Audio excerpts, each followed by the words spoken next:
And welcome to the virtual Thompson-Bucks County Classic. Brad Soner here with the legendary Frankie Andreu. Frankie, normally we get to do this race in person, but this year coming together online for the Echelon Racing League. I know this is a bit out of our comfort zone, but I'm excited to get some real-life virtual racing underway here, and I know you are too, to race the virtual Doylestown course today.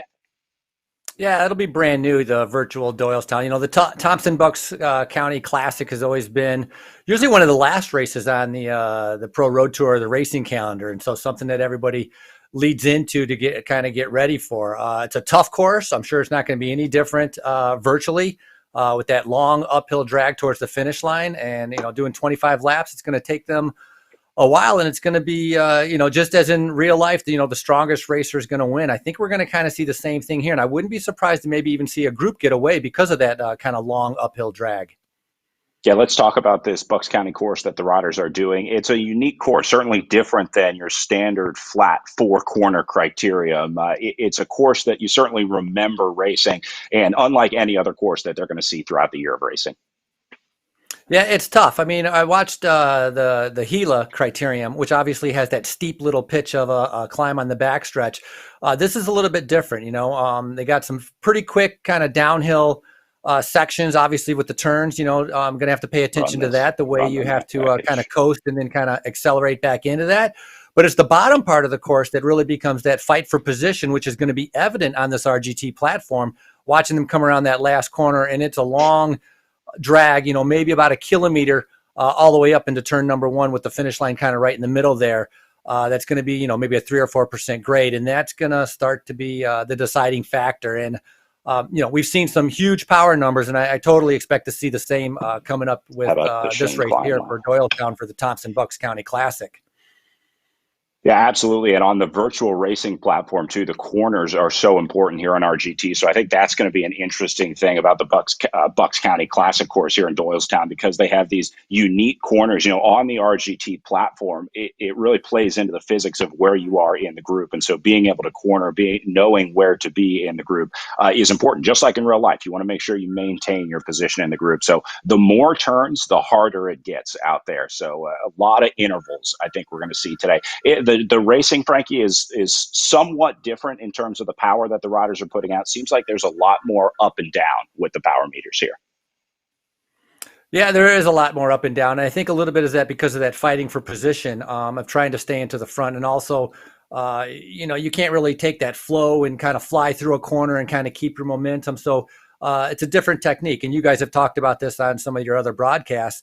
There's a learning curve to doing the virtual racing, and it takes some time for some of the riders to be able to figure it out. And some riders excel at it. Some take a little bit longer to kind of figure out how to be able to stay in the group while conserving energy. And I think on a course like this, which is a tough course with the amount of turns and the gradual uphill, you got to have a strategy. It's not just going to be going flat out. You're going to have to be able to figure out a way to conserve, take advantage of that drafting to be able to save the watts and be able to kind of watch out for any kind of move so that you don't get stuck behind, because we've seen in the other races also, once there's a gap and you're not in it, it doesn't seem like you're able to come back. The speeds are just too high. 100%. If you lose contact with the group in a race like this, you are in real trouble. Let's take a look at the course one more time, because the profile of this one is important. It's not really about the elevation. It's about the turns that the riders have to get through. 25 laps of the course today. It's a pretty long criterium course at 1.4 miles, but the 8 turns in the course are what's really going to do it. 2:42, the fastest lap on record out there, Frankie. That was, I think, Ty Magner set that one early on. So is there a specific corner here that matters in this race? Well, for the finish, obviously the last corner is very important in leading up to the finish. The second or third one is a little bit difficult also, because normally it would be because of the speed that the riders are going. You're not going to have to worry about that. You're not going to slide out. You have your tires are going to stay on the ground. And that's what's different about virtual racing also is, you're not going to clip a pedal or overlap a wheel. So mainly, I would say it's the final corner leading up towards that start-finish line so that you don't get gapped off. You talk about Ty Magner having the fastest time. The only 3-time winner of this event in the men's division has been Eric Marcotte. And so, you talk about Ty Magner, Eric Marcotte, some of the other winners, which we'll talk about. It's strong men, strong women that win this race, and I'm sure it's not going to be any different today. All right, let's talk about some of the riders to watch in this field. Again, this is the second stage race stop of the Echelon Racing League. The third, we did a first stop on the real roads of RGT. Then we had the virtual Tour of the Gila. Here's the standings after Tour of the Gila. Jackie Godby with a pretty severe lead over Elena O'Mara, 98 points over O'Mara's 77. Godby has been nothing but consistent for the Triple X Racing Atletico squad out of Chicago. Chris Doble-Hickok sitting in third place overall for Team Rally at 66 points, and Stephanie Sidlick in fourth place at 60 points, just ahead of Eleanor Wiseman from the Amy D Foundation in fifth. But Frankie, it's really all about Jackie Godby out there today. This woman has been incredible, sweeping the Tour of the Gila last week. She represented the United States at the World Championships for the Esports World Championships, and I got to think that she's got a target on her back today. No, I mean, when you have results like that, you're going to have a target on your back. She's been incredibly strong. Like you mentioned, winning the Criterium, Mogollon, the Gila Monster. So a huge amount of power. A pro triathlete since 2012. She's a three-time winner of the Chicago Triathlon, three-time champion triathlon in Chicago. So she, you have that aerobic background that she has, and this is where the virtual platform really plays into that, of just being able to put out horsepower, huge lung capacity, and Godby's taking advantage of that. Yeah, and still having fun doing it too. Listen to this quote from last week after she had just won her third stage. The best for racing is more racing, and I'm just excited to be out here today. Took some rest last week in anticipation of a big racing week this week, but honestly, I'm just here to enjoy racing, to get that excitement, to get the fun, because that's what racing is all about. So coming here today is just getting me more excited for the big races ahead. All about having fun. I love it. That's an important part of enjoying the virtual racing here, and nice to see that so many riders have been able to take advantage of it. All right, before we get started, we're just a few minutes away from our pro women's race. We have a special welcome to kick off the race from the mayor of Doylestown.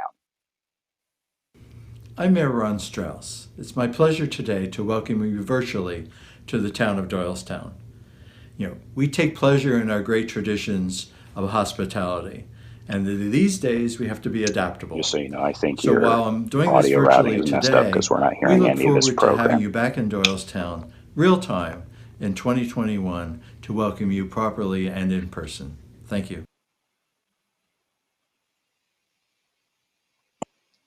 And there we go. Good look at the riders getting ready to roll, with Mallory McCrosty up in the top left of your picture, Christine Doble-Hickok up in the top right, and Christy Tracy, another omnipresent competitor at the front of these fields, in the bottom right of your picture, along with Jackie Godby there in the bottom left. So, Frankie, those are really the heavy hitters that we're watching today. This is a massive field of riders, some real talent in here, including a handful of riders that represented the United States at the World Championships just last week. We're going to talk about that today. But this is a stacked women's field for the virtual Bucks County Classic. Yeah, very stacked. It's going to be interesting to see how that plays off. Also, got to include, I think, in that Alana O'Mara, who's been riding very well also, who's going to be obviously a big factor in the races. Looks like we're getting things underway here, Brad. And, of course, the starts. Very, very important with the starts. I mean, out of the saddle sprinting, you see as Tracy and Doble-Hickok, both of them out of the saddle trying to put out big watts, because you don't want to get gapped, because as soon as you get gapped, you're going to have a big problem. And so, the first, I would say 5 minutes, extremely important, more important than anything you're going to have during the middle part of the race.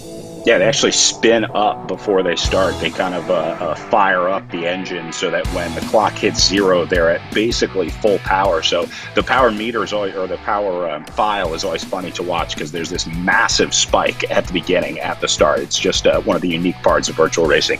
Chris Doble-Hickok, a little smile on her face there as she enjoyed, got a kick, I think, out of the fast start of this one. But looks like things are starting to settle down now. You can kind of settle in after the first 20 seconds or so. See some riders still in the red power zone here, Frankie. The different zones based on their functional threshold power, their FTP, represented in the colored bar to the left of their name. A lot of red and orange earlier, but now it's starting to slow down a little bit to the blues and greens.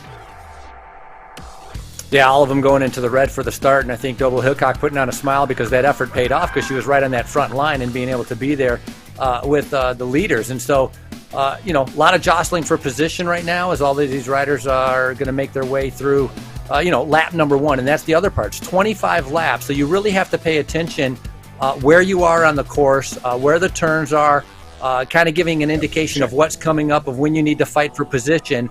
All of that is going to be a big factor. And so first couple laps will be a little bit of a learning curve for many of these riders. And then once they figure it out, it'll become a little bit more comfortable. But as you had mentioned, the greens, the yellows, the oranges starting to come next to their names. So things starting to be able to calm down as they are all more comfortable knowing that they made it in that first group and haven't been gapped off. Jackie Godby at the front already here, putting out about 4.5 watts per kilo. And looks like a lot of riders are more than happy to let these big stars sort of set the tempo at the front, Frankie. If you've been watching any of this racing, you have a pretty good idea of who the riders to watch are. And I think the riders in this field are realizing it too. And they're saying, all right, let's let the heavy hitters get up at the front here. There's no reason for us to try to compete with them. Just like in real life racing, a lot of riders are best advised to just sit in, let the big teams control the front, and then, try and make your move later in the race.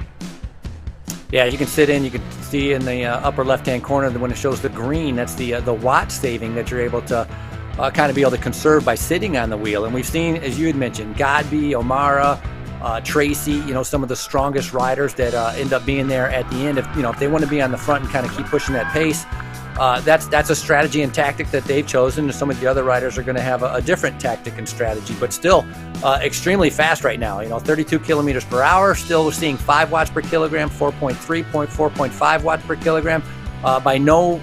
They have not really eased up yet, as they're still that fighting for position as they're pushing through on this first lap.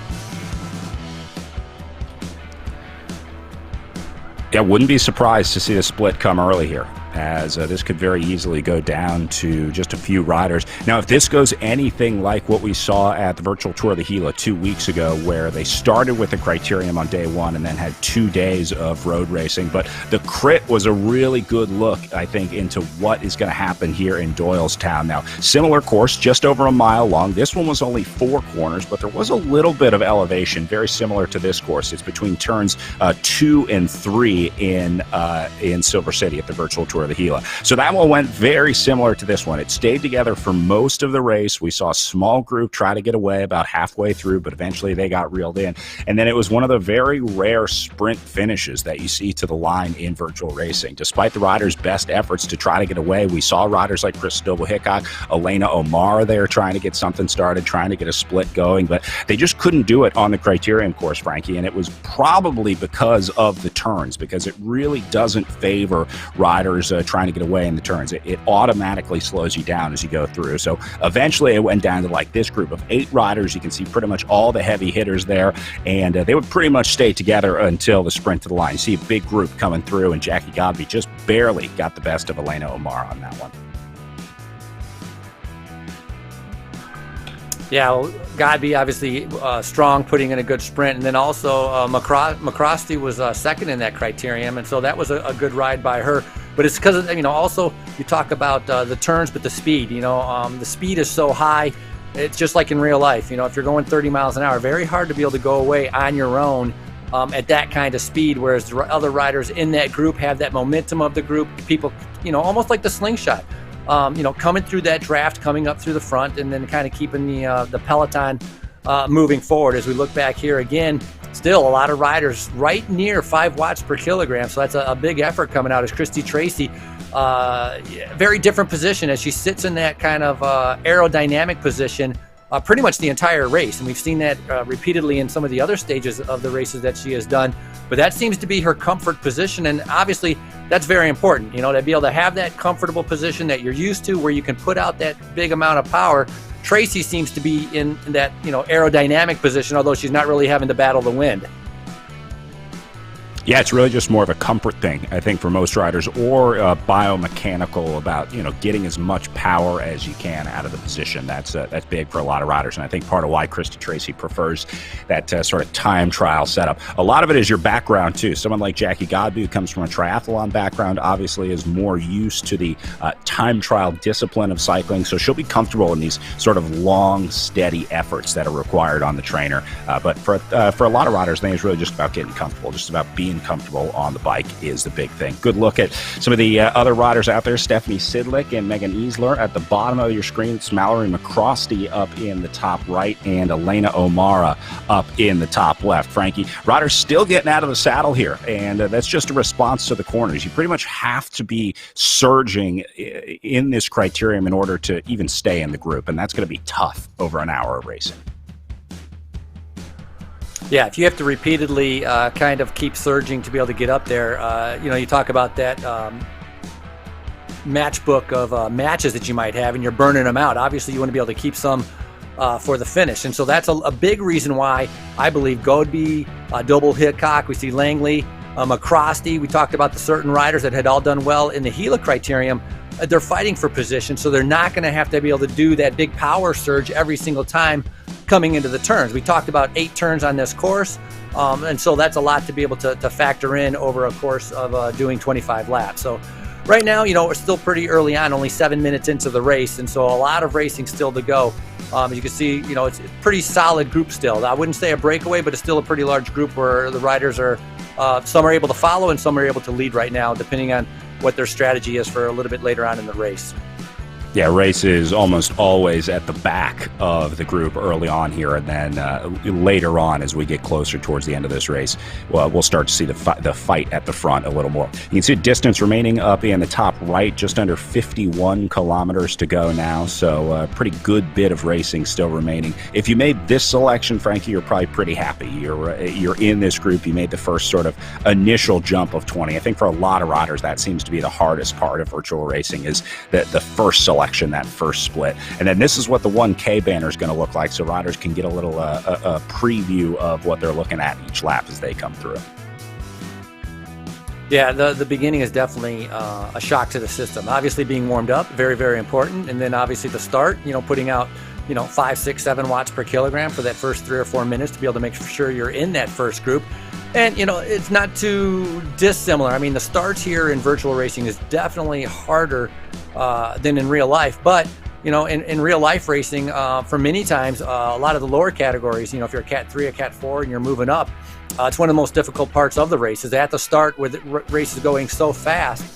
Many of the riders struggle keeping up in the first 2 or 3 laps. And so in that aspect, it's not too different. But the power numbers are definitely extraordinary here in the women's race at the start. And we see that they're still got a nice group here, though. And so they're going to have to start thinking about the strengths, the weaknesses of each other, and trying to be able to figure out tactically what they want to do during what part of the race. And that's what's going to play out a little bit interesting later on, is who might take a flyer, who's going to be able to take a chance to try to break away, or if they're going to be content. Like Godby seems to have a pretty good sprint. So you're going to have those sprinters that are willing to sit in because they can put out huge power numbers, or you might have somebody who's a little bit longer sustained effort that might take a flyer a little bit later on.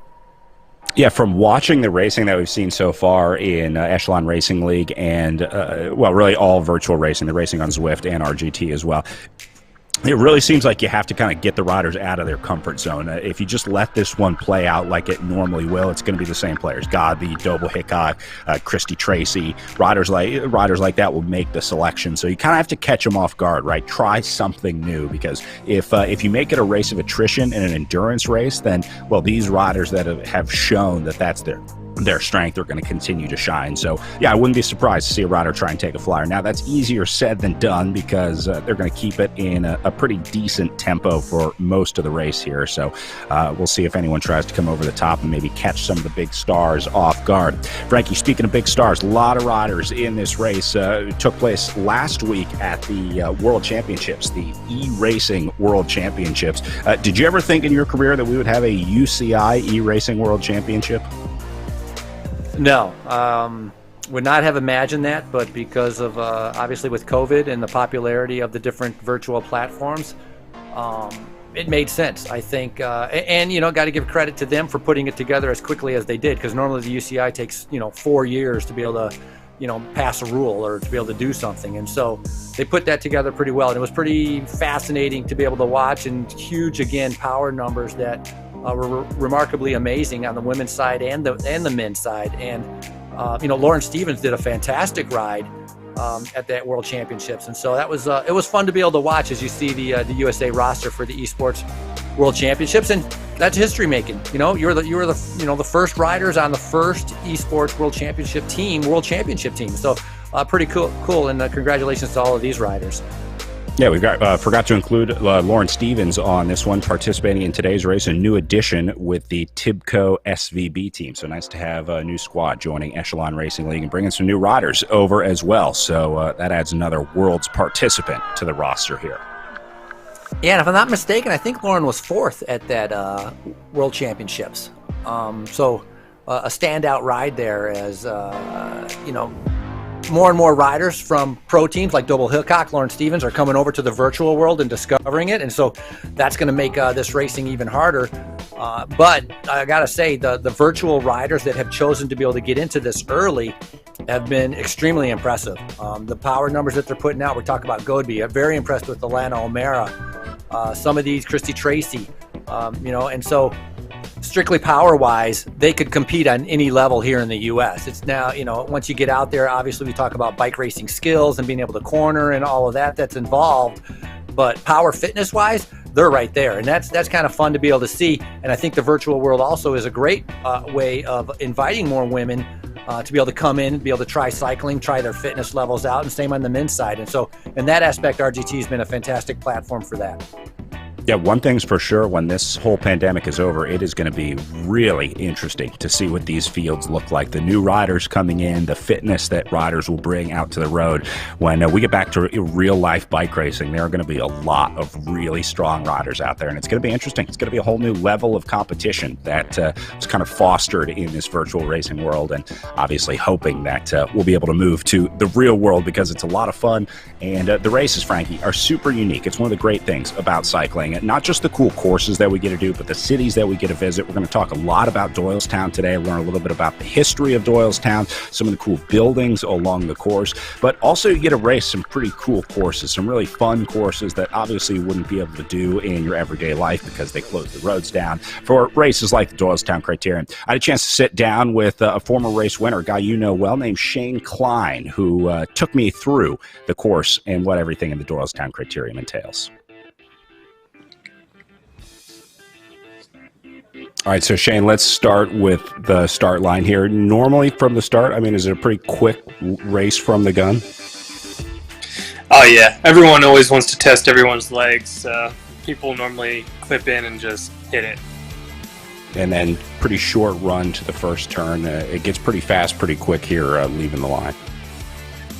Yeah. Everyone wants to try and get into this downhill first, because this turn kind of dictates the next few sections of the course, because if you're out of position, you're just going to be strung out chasing for the next quarter of a lap, half a lap.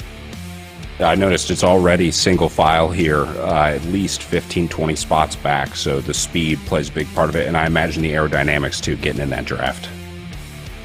Yeah, especially through this. I mean, this is the fastest section of the course. You want to be on the wheel, because if you're not on the wheel, you're pedaling hard.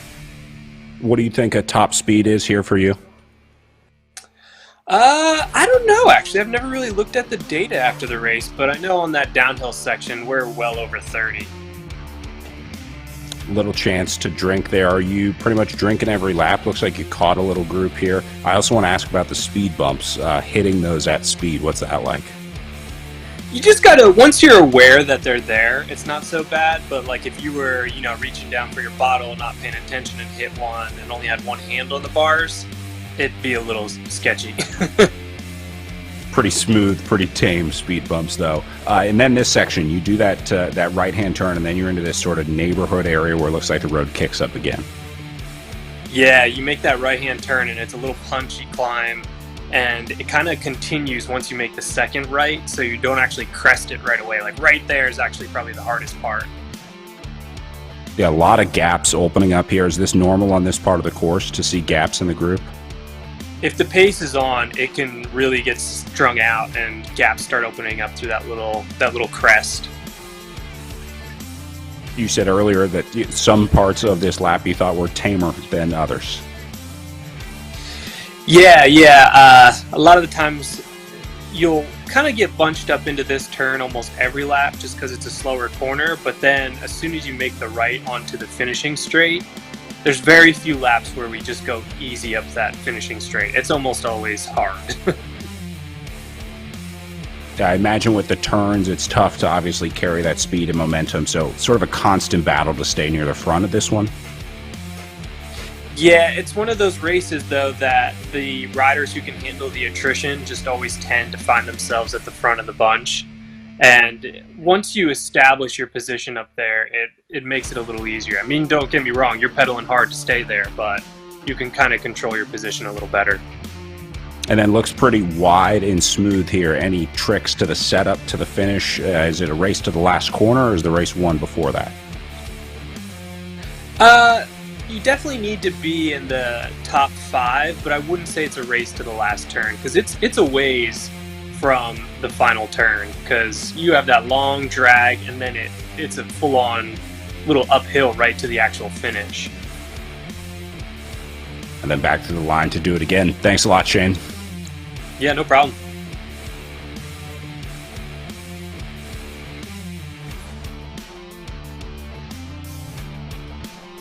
It looks so fun from the tail cam, doesn't it, Frankie? Until you have to climb that hill, of course. That's where it gets less fun.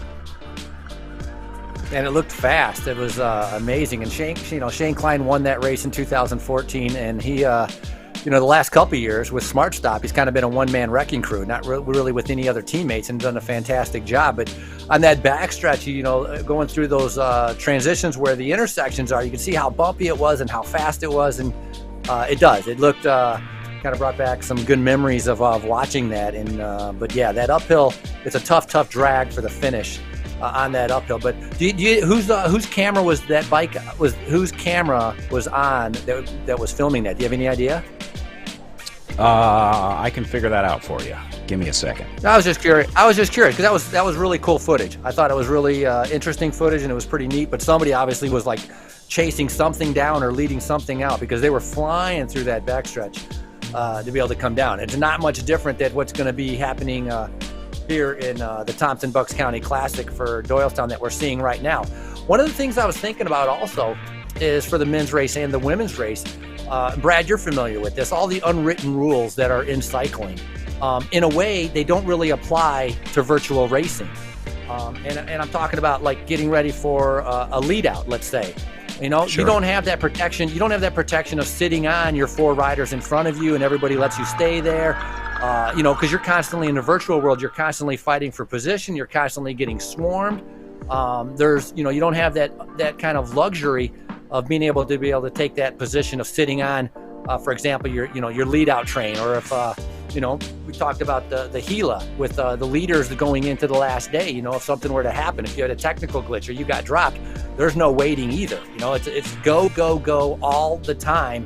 And that's what's kind of different about the virtual racing, which makes it so exciting, because you're just waiting for somebody to blow up. I mean, and when you blow up, it's called detonation. It's big time. There's no kind of halving it. It's all in or all out. Yeah, and there are certainly some elements of technical issues in virtual racing too. Your Wi-Fi drops out, someone jumps on and starts watching Netflix, whatever the issue is. Riders run into those problems too. So virtual racing is not without its own problems.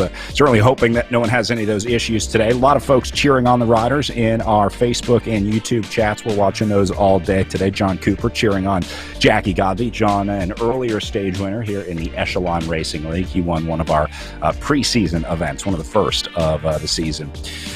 Beth York cheering on the Velocity Vixens team. A lot of riders from the Velocity Vixen squad out there, including Stephanie Sidlick, a great team racing in the Echelon Racing League. Let us know who you're cheering for in the Facebook comments. We'll try and get some of those on air and make sure the riders see them. Give them a little bit of encouragement in there. Frankie, that's one of the things we miss about real life racing for sure, is the cheering, the cowbells, just the general noise of racing is one of the really cool things. And Doylestown is one of the best. They got a great crowd. It happens in conjunction with the Doylestown Arts Festival, and so it looks like they got a pretty good crowd out there. Yeah, they get a lot of people, and obviously the Art Festival is a big draw. The Art Festival goes on for the whole weekend, whereas the bike race is one of those days. And it's a cute town, a lot of little local shops, and the Art Festival, they take over the entire street. You walk around, lots of different arts and crafts and paintings, and so it's fun. Usually, I'll get there a day before the race and I'll go walk around there during that day to go check out the art festival and see that. But I remember it was 2000, I don't know if it was 2019 or 2018, just pouring rain. I mean, it rained so bad they ended up having to cancel the art festival. But that is a main staple. And the other one is, Thompson's car dealership is a big staple in that community where they do a lot of community events. And the art festival and the bike race is just, two small examples of how much they are involved in the city of Doylestown. And so, look excited and great to be able to get back there. But you mentioned about how missing, not only the fans and the bell ringing, but also being able to talk with the riders after the races and seeing how it was, and everybody having their different stories of like, this almost happened to me. I almost got pushed off the road. I ran into a curb. I had a flat tire. So I miss hearing all of the different stories that I can relate to in the bike racing. And in the virtual world here, they have their own little stories. Like if you have a technical glitch, but generally it's like, look, man, I had to put out the power, or maybe I ran out of water, and that would be a big difficulty. And you guys have talked about this before too. The cooling system is extremely important for the riders to be able to do an hour and a half here, and the hydration, being able to have a couple water bottles to be able to drink during the race is important. If you get into a normal criterium, an hour criterium, you could probably make it through an hour crit and not even take a sip from your bottle, because you just, you're whipping it off and it's cooling and you have that wind blow cooling you down and you're outside. Inside, a whole different ball game.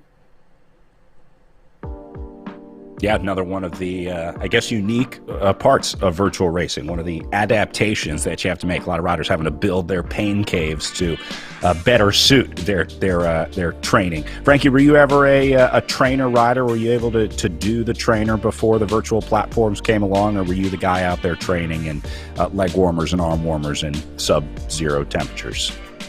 No, I mean, when I was racing, I spent my time on the trainer. I'd sometimes do two sessions, maybe hour and a half in the morning, hour and a half in the evening, depending on the weather, like if it was really bad. But generally, I would get dressed and go outside and suffer through the winter. And same thing last year, get dressed and go outside until the snow hit the ground. So I would try to be able to get outside. But this year, either I'm getting older, I'm getting softer. I've been riding more inside.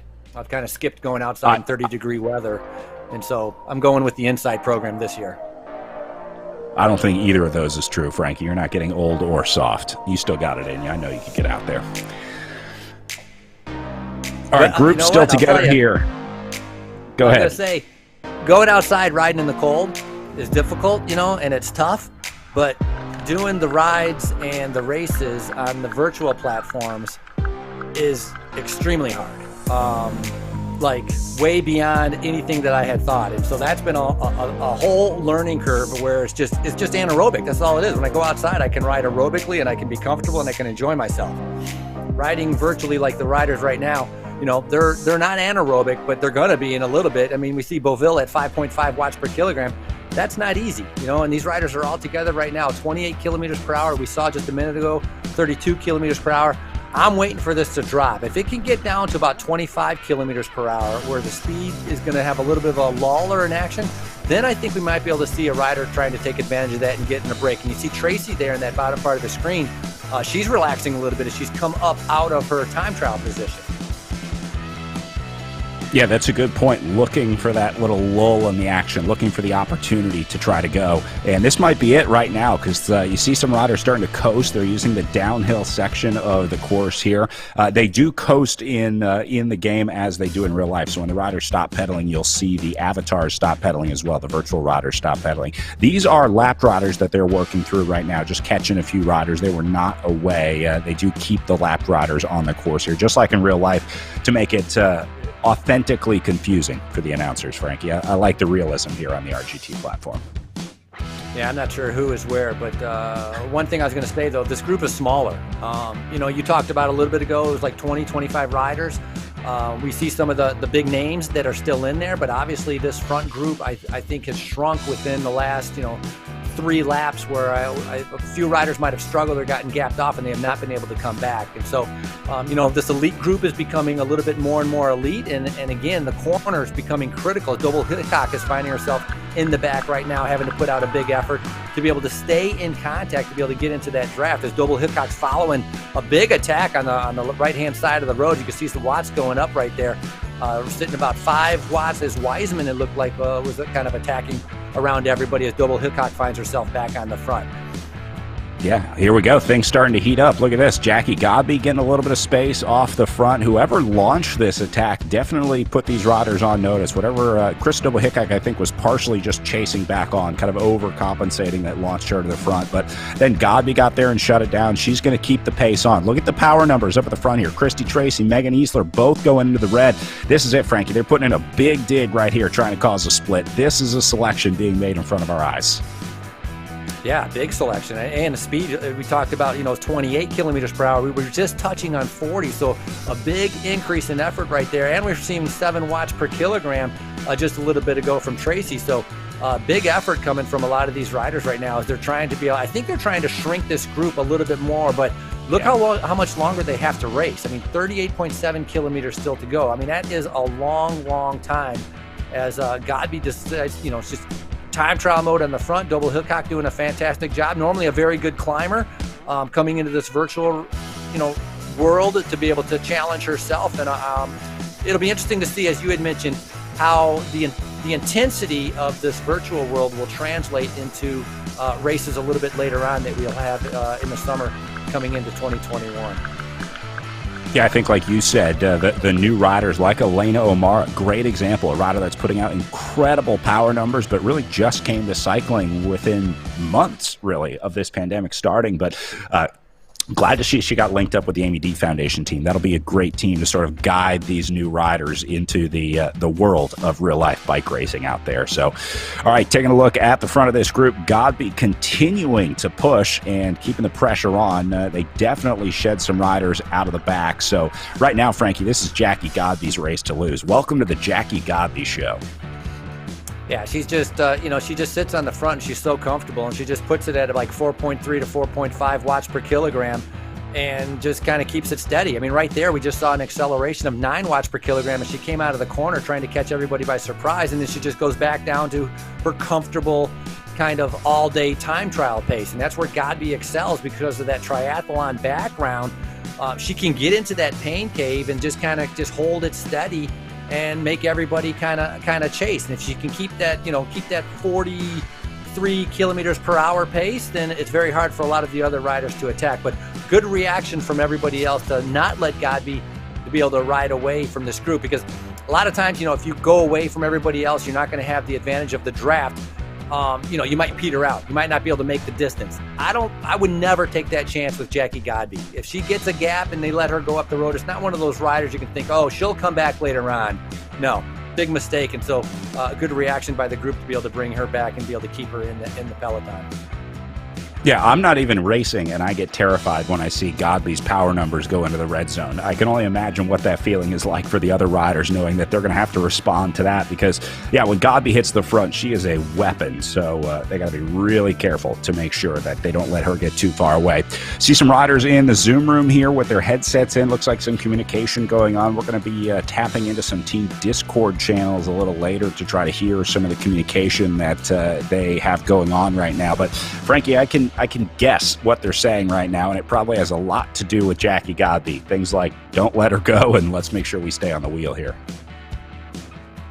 Yeah, definitely want to be able to kind of stay in that group. As Godby just stays on the front. So, let her stick on the front. There's a lot of other strong riders here. I'm very impressed. You talked about Alana Omara and those power numbers that she was done. She won that Stelvio climb early on, and so that was pretty impressive. And it'd be interesting to see, a lot of these virtual riders with the power numbers that they're doing, if they do carry over to be able to ride outside and do some of the races. But Double Hickok now on the front, very good climber, kind of paying attention to what's going on. McCrosty, we had talked about a little bit earlier also, was she was second in the Gila Criterium, so she's up there.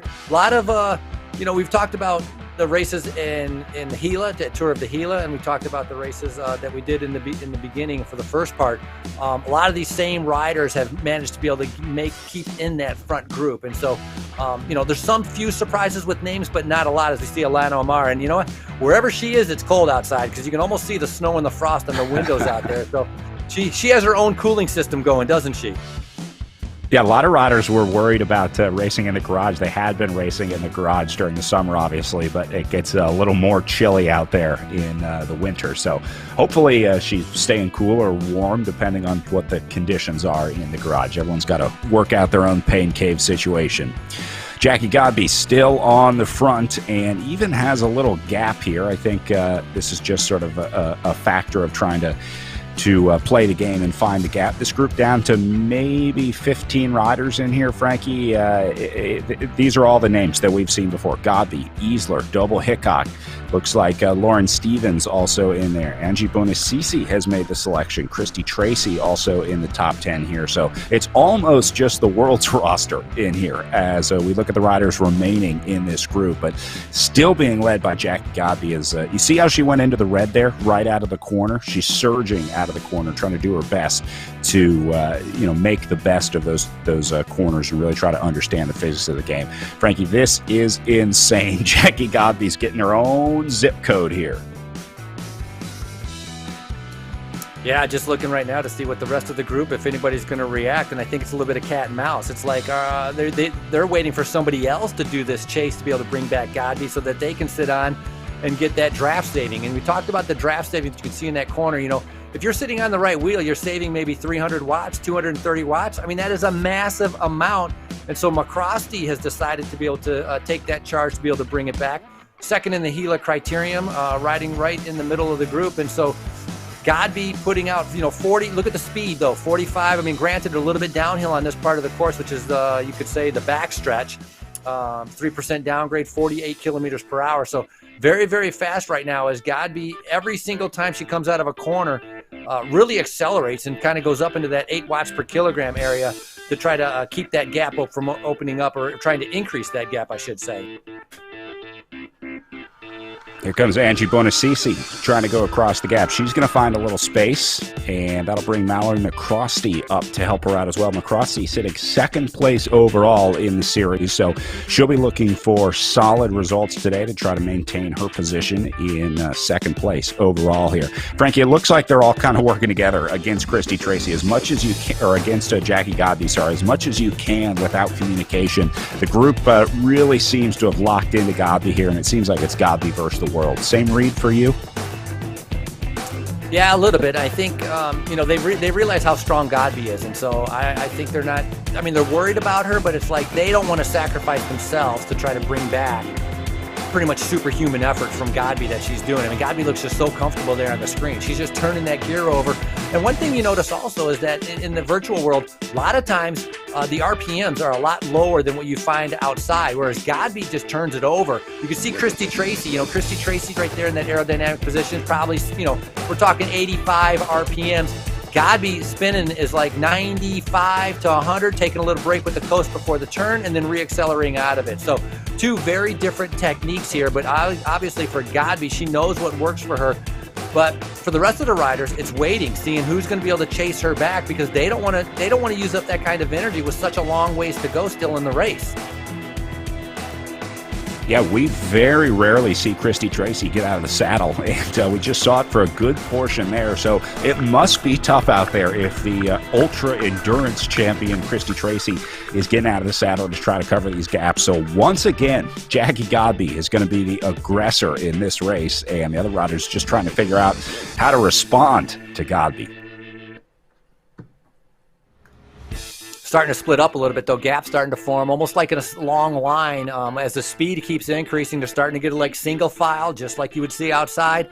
Gaps starting to open up, so the riders really having to respond to be able to kind of, as you say, putting their nose on their stem, either to try, trying to get more aerodynamic, which really doesn't apply here, but definitely putting out more of an effort to stay on the wheel that's in front of them as Christy Tracy now comes flying through the group. Again, speed's right there at 42 kilometers per hour. So big effort right now by Christy Tracy.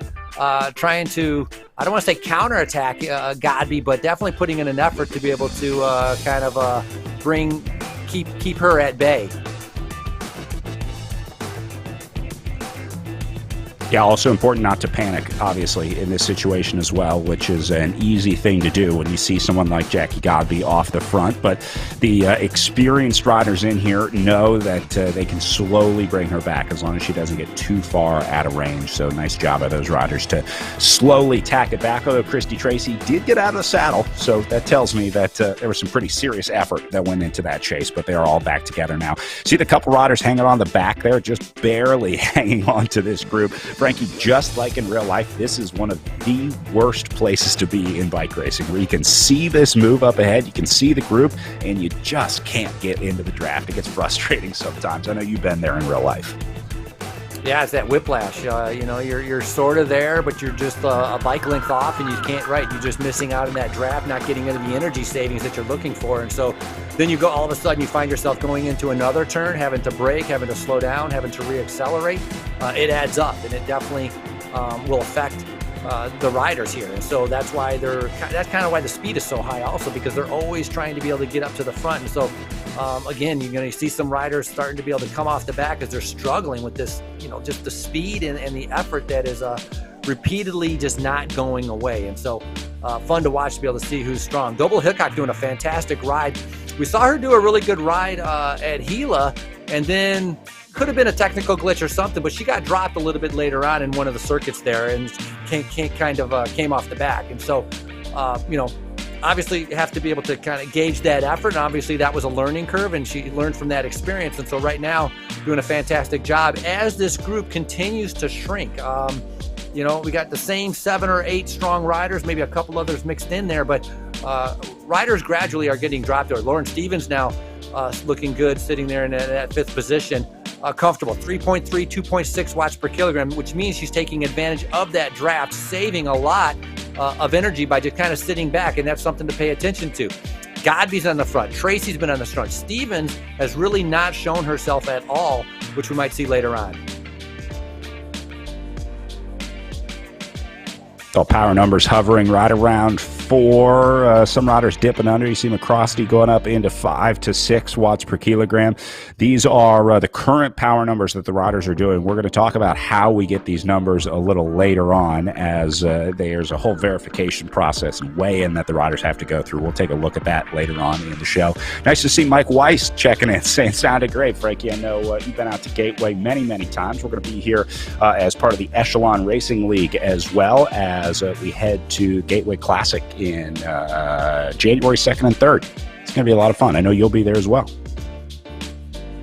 Yeah, Gateway Cup, great set of races. 4 fantastic criteriums in the major parks that are around the St. Louis area. And obviously tomorrow we got the Armed Forces Cycling Classic, which is, you talk about tough with corners. That's going to be a doozy. It's going to be a long race and a very fast race. But the corners, I think, are going to I think we're going to see a breakaway, because I think there's so many corners, it's going to destroy the group. But right now, you can see the whole rest of the schedule as the virtual racing really goes into March, which pretty much would lead into like regular racing. If, we get the vaccines, we get rid of COVID, we kind of get back things to normal, regular racing would start pretty much just after that. So nice to be able to see, Echelon Racing doing a fantastic job by putting all this together, and many people are grateful for the opportunity and the effort that Eric Hill has done, and Brad being a part of it, and Mark, and it putting everything together. A lot of people happy about that. It's been an interesting journey for sure, getting into the world of virtual racing, but it's also been kind of a cool chance to reconnect with all of everyone that we know from the real-life world of bike racing, and meet a lot of new people, too, in virtual racing, and hopefully bring them over into the world of real-life bike racing, because a lot of riders are really just getting into the sport for the first time here in virtual racing. So hoping to bring some of them to our PRT Echelon Racing League events in real life, so bring them to races like the Gateway Cup, or Armed Forces Cycling Classic, or of course Buck County Classic here at Doylestown Crit. Frankie, a criterium, good way to start as a racer. If you're a virtual racer, you think it translates more to a long road race or more to a criterium? I would think if you're a virtual racer, it'd be better it doesn't have to be a long road race, but I think a road race. It's a little bit more steady. Time-wise, you could maybe have 3 hours of being out there riding with the group, not as hectic and crazy, because those cycling skills you need to, fly around the corners at 25 miles an hour, dodging front wheels, not clipping a pedal, not overlapping a tire. There's a lot involved with that, and so. But at the same time, if there's not a road race and there happens to be a criterium going on, by all means, you can go and hop in, and you can either decide to ride off the front if you're not comfortable riding in the group, or you can just ride just a little bit off the back and kind of get a feel for it and kind of adjust your comfortable experience level with it. But the best thing to do, honestly, is if you're kind of new to it, local bike shops all have group rides. They all have rides from beginners to advanced, and you go find your local bike shop, you talk with them, talk about what kind of cycling stuff you need, and then kind of get involved with a group ride on a weekend and go out and kind of test it out, and they'll be happy to help you out. They'll teach you kind of the do's and the don'ts of riding in a group, what to look out for, how to be safe, and you'll feel a little bit more comfortable. Same way when you first started virtual racing, you really didn't know what the heck you were getting into. Now you're much more comfortable with it. It's the same thing that applies towards outside. And so I think any local bike shop would really have the best resources for anybody to kind of get out there and maybe explore bike racing if they're interested. Yeah, and they can help you get into virtual racing or the real life racing. If you're still trying to get set up with your first smart trainer, figure out how all that works and gets hooked up, go to your local bike shop. They'll be more than happy to explain to you how to get onto these platforms. If you've already got a bike at home, you just need the trainer and a power meter and a way to connect to the computer. So they'll get that all set up. If you want to try virtual racing, there is an amateur league here in the Echelon Racing League. We're watching the pros out there right now, but they run an amateur league concurrent with the pro league. They basically race the same courses that the pros race a week before the pros get there. So amateurs going to get a chance to tackle the Gateway Cup just after Christmas on December 26th and 27th. 2 days of amateur racing there. There's 4 different categories that riders can compete in. It's just like on the road. They have categories from basically beginner to expert, and then the pro category that we're watching right now. Top 10 riders from the amateur league, from the category 1 amateur league, go on to the pro league. They get a sort of a free invitation to race in the pro league. So kind of cool way to identify some new talent, bringing up riders from the amateur leagues to race up in the pro league. But if you want to have your shot at the ERL amateur league, check out echelonracingleague.com. Just click under races at the top of the website there and join us for the Amateur Gateway Cup, December 26th and 27th. Frankie, it's not too late for us to sign up. We can do a 2-man time trial out there. Team commentators, what do you think? I think I might have to think about that and try to jump in there. It would be fun. It'd be a long thought process, but it would be interesting. But yeah, last weekend, as you had just mentioned, was the Thompson-Bucks County Classic, the Doylestown, and the Air Force. I saw, I think in the amateur races, it was O'Dowd that had won the men's, and Osborne, who I think is already in the pro ones, in the pro races. Yep. He was second in that. But it's like you just mentioned, it's a good opportunity to kind of test your feet. And be able to stay in a group, because at this pro level, the power levels are so high, it's just hard to be able to keep up. And so it's a great opportunity for many people to kind of get into that thing. But you mentioned about having the bike at home to be able to do the virtual racing. And that's, in this day and age, that's kind of the key, isn't it, Brad? Because if you go to your local bike shop, you can't even get a bike. It's so, the challengings with supplies it's very different, something that we've never seen before. Yeah, riders for a while were struggling to find the virtual trainers too. The smart trainers were kind of in short supply, but I think they're starting to get that supply chain worked out a little better now as they become available at more and more shops out there. So hopefully that means more people out there riding and more people on the bike. Frank, you talked about the amateur races earlier and how they compare. You said you were watching the Armed Forces Cycling Classic amateur race last weekend. Christy Tracy in this race also competed in that one. The pro riders are allowed to race in the category 1 amateur races, and she was talking on Facebook about how surprised she was with looking at her power file afterwards, how up and down it was, how jagged the profile is when you go back and look at the power file here from Christy Tracy at the Armed Forces Cycling Classic amateur race. A lot of ups and downs, but the two things I'm looking at, the start and the finish, big peaks there. Oh yeah, very, very, very good point there. Yeah, look at the start. I mean, it's just flat out, and then and at the finish. And I think a lot of this with the amateur race, people go and then they relax and they go and they relax. They don't have a Jackie Godby who's just kind of setting out 430 watts and just keeping that pace high and steady where that flattens out that power curve.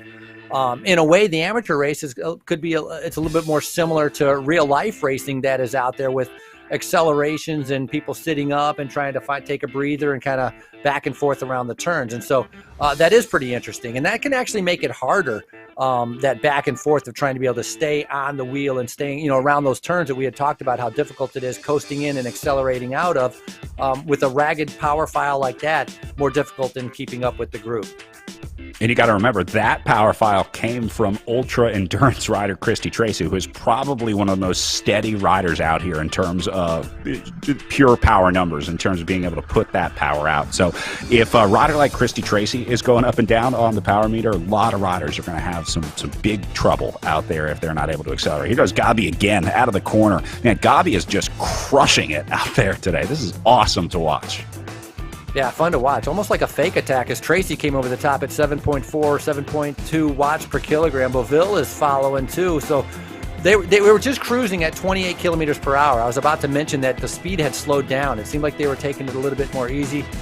Still a lot of racing still to go. We could see Godby in that upper left-hand corner, Double Hickok. She's looking pretty comfortable also, just kind of turning the gear over to be able to keep up in this group. And so with so much racing still left, this is a game of patience. And right now there's a lot of riders that are being very patient, sitting in, waiting to be able to see how this is going to play out as Chaffin has come up to the front and Double Hickok following right behind. But you talked about, the greens and the yellows, nobody really in the red. They're kind of sitting in a comfortable zone right now. Yeah, that's a big art of virtual racing. Just like in real life, I guess, a lot of riders getting criticism about staring at their stems, right? Racing based on their power meters instead of racing based on the feel of the race. Just like in real life racing, virtual racing, there's an element of both in doing well in virtual racing. You have to be able to kind of race the virtual standard and be able to look at those numbers and be able to keep your power in the right zone and understand how all that stuff works. But there's also an element of just knowing when to go, that instinct that it's tough to train for. You just kind of have to have it, and the most talented bike racers almost always have it inherently. So it's been interesting to watch the riders develop that sort of racing knowledge here on the virtual platform, because the strategy is different than the way that you would race on the road. And a traditional criterion, the way that you would win the Doylestown Crit at Bucks County Classic in real life, is certainly different than the way that you would win the virtual Doylestown Crit. But some of the same rules apply, right? You got to have the guts to go when a breakaway goes. You have to have that decision. Do I follow it or do I sit back? Do I let it go? They're making all the same decisions and learning all the same things in virtual racing. So it's kind of interesting to see those parallels being drawn in terms of the strategy that you use in virtual racing. Yeah, well put, Brad. I mean, that's exactly how it is. I mean, you can look at your power numbers and you kind of know where you're comfortable, where you're not comfortable when you're anaerobic. But in the end, if someone's going, you have to react to that situation. You have to try to be able to get onto that wheel and to be able to get into that draft, which will help you a little bit later on. And so pretty much plays out exactly how you had just mentioned, comparing real life to the virtual world. But this is an elite group right now. I mean, this is some very strong women that are in the front right here. And again, look at the speed dropping like right at 28, 27, depends if they're going uphill or downhill. So things are starting to, I'd say, calm down a little bit, waiting to see if somebody's going to be able to take a flyer, be able to kind of do a big attack here. But if I was in this race, I definitely would wait. It's still 25 kilometers to go, so that's a lot of racing still left. Definitely, I think we want to get down to about 10 kilometers to go before you kind of take that kind of risk to see if you can upset the apple cart by getting rid of Godby or Godby or Tracy or Omar. I mean, the list goes on. Lauren Stevens. I mean, that's the thing that's crazy. There's so many good riders here. It'd be very difficult to be able to kind of catch them all by surprise. Well, as things calm down here a little lull in the action. Frankie, one of my favorite parts about these virtual races is that we get to share a little bit about the real life places where they take place. And for the Bucks County Classic, it's always a blast to go to Doylestown. It's a historic city, a historic part of the state and part of the country in Bucks County. I had a chance to meet a woman named Barbara Price. She's the president of the Village Improvement Association. Now, the VIA is important in Doylestown because they started the Doylestown Hospital there. It was a really interesting story. Hospital founded entirely by women way back in the 1900s. Listen to what Barbara told me. So in 1906, the women got together and they did a fact-finding mission, and they wanted to find out if there was a need for a hospital in the area. And indeed there was. But it took them from 1906 until 1923 to raise the money, in which case they actually founded an 8-bed hospital at Pine and Oakland. So during those days, the women actually did everything. One of the stories is that they used to call up on the steps and ask the patients what did they want for dinner. They changed the sheets. They did absolutely everything. What they found out, though, was that over the years, and that started out as an emergency hospital, they found out that over the years that they needed an increase in beds. And then they moved to Spruce and Belmont, where they actually had 23 beds. During that time period,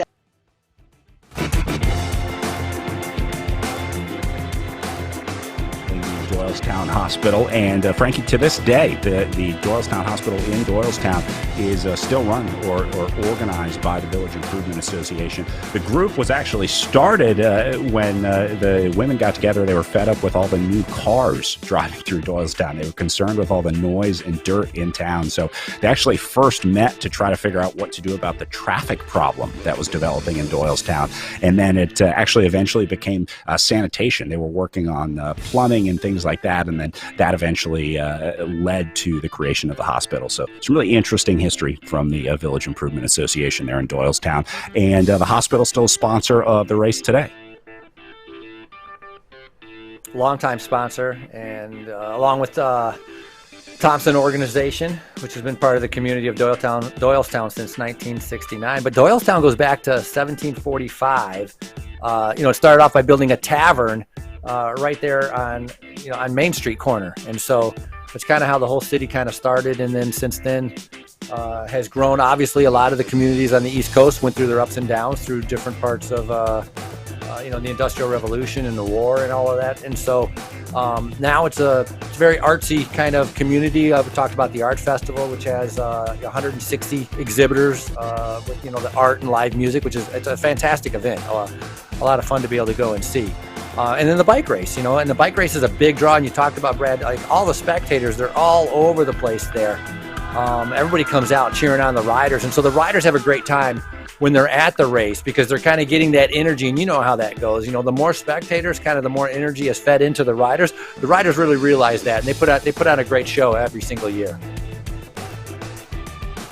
Yeah, one of the events that we always look forward to, or everyone looks forward to in Doylestown, the Arts Fest Bike Race Weekend, one of the unique parts of Doylestown, Pennsylvania. Well, Jackie Godby back on the front here, just chilling at 4 watts per kilogram, sitting in nice and comfortable. And still nobody able to get away. 22.4 kilometers to go, so still a bit of racing remaining here. All right, Frankie, I see you did some history research as well, so I'm going to go back to the Village Improvement Association because I learned about a really cool program that they started. One of the first traveling nurses in the country, where the city brought in a nurse that could travel to homes to treat ill patients or children at home or at school. And it ended up being at a really crucial time. Listen again to what Barbara told me. During that time period, one of our flagship services is that in 1906 we established a visiting nurse. And of course the visiting nurse was very active during the Spanish flu epidemic. Not that it relates to what's going on today, but I think indeed it does. And during that year, the visiting nurse had about 740 visits to family and children throughout the area. The visiting nurse expanded from starting out visiting people in their homes to also taking care of children in the school. So we have been, the VIA has been extremely active in Doylestown and surrounding communities. And I'm really hoping that we will continue for the next 125 years. That's our goal. Pretty cool stuff. And how did that traveling nurse get around during the flu pandemic? By bicycle. Having to adjust to the needs of what needed to be done, huh? Yeah, one of the first pandemic pivots, I guess, the bicycling traveling nurse of Doylestown, Pennsylvania, back in 1918. Pretty cool stuff. Kevin O'Neill checking in on YouTube, saying so cool to see the XXX Racing Atletico kit in the race this weekend. Thanks to Echelon Racing Promotions. XXX Racing Atletico, one of the biggest squads in the Chicago area. Frankie, I know you see these guys race all summer. They've got one of the larger amateur programs in the Chicagoland area. You see a lot of those XXX jerseys around the Midwest at all the races that you do. Yeah, based out of Chicago. They got 3 riders in this race with Kate Wagner and Godby and Rebecca Pegula.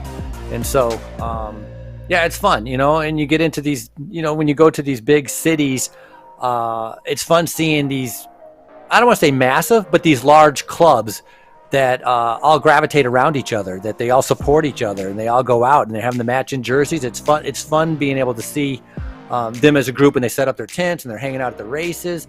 How they get along and they support each other at the races. And XXX Racing Atletico is a perfect example of that. Yeah, it's another part of the journey to enjoying bike racing, I think, is finding the club that you fit in with, finding your team and finding your people. It's a big part of having an enjoyable experience in training and race day. So just like when you go into a bike shop and kind of shop around for gear, I always encourage people to shop around for clubs too. Find a club that sort of best fits what you're trying to do. If you're trying to be an elite racer, there's a club for that. If you're just trying to ride, there's a club for that. If you're trying to learn how to race, there's a club for that too. So bike shops are your best bet to try and find the best club for you. So encourage you to stop by your local bike shop and see what they have to say. All right, this is Esther Beauville solo off the front here, the Canadian catching the field off guard. Frankie, bold move here by Esther. I like it though. You got to try something to beat Jackie Godby, and maybe it's attacking it 20 kilometers to go.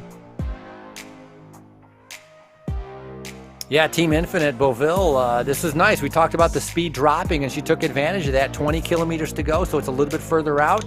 Talked about upsetting that apple cart, and so what could set up here depends on, look at how fast the group is coming back, though.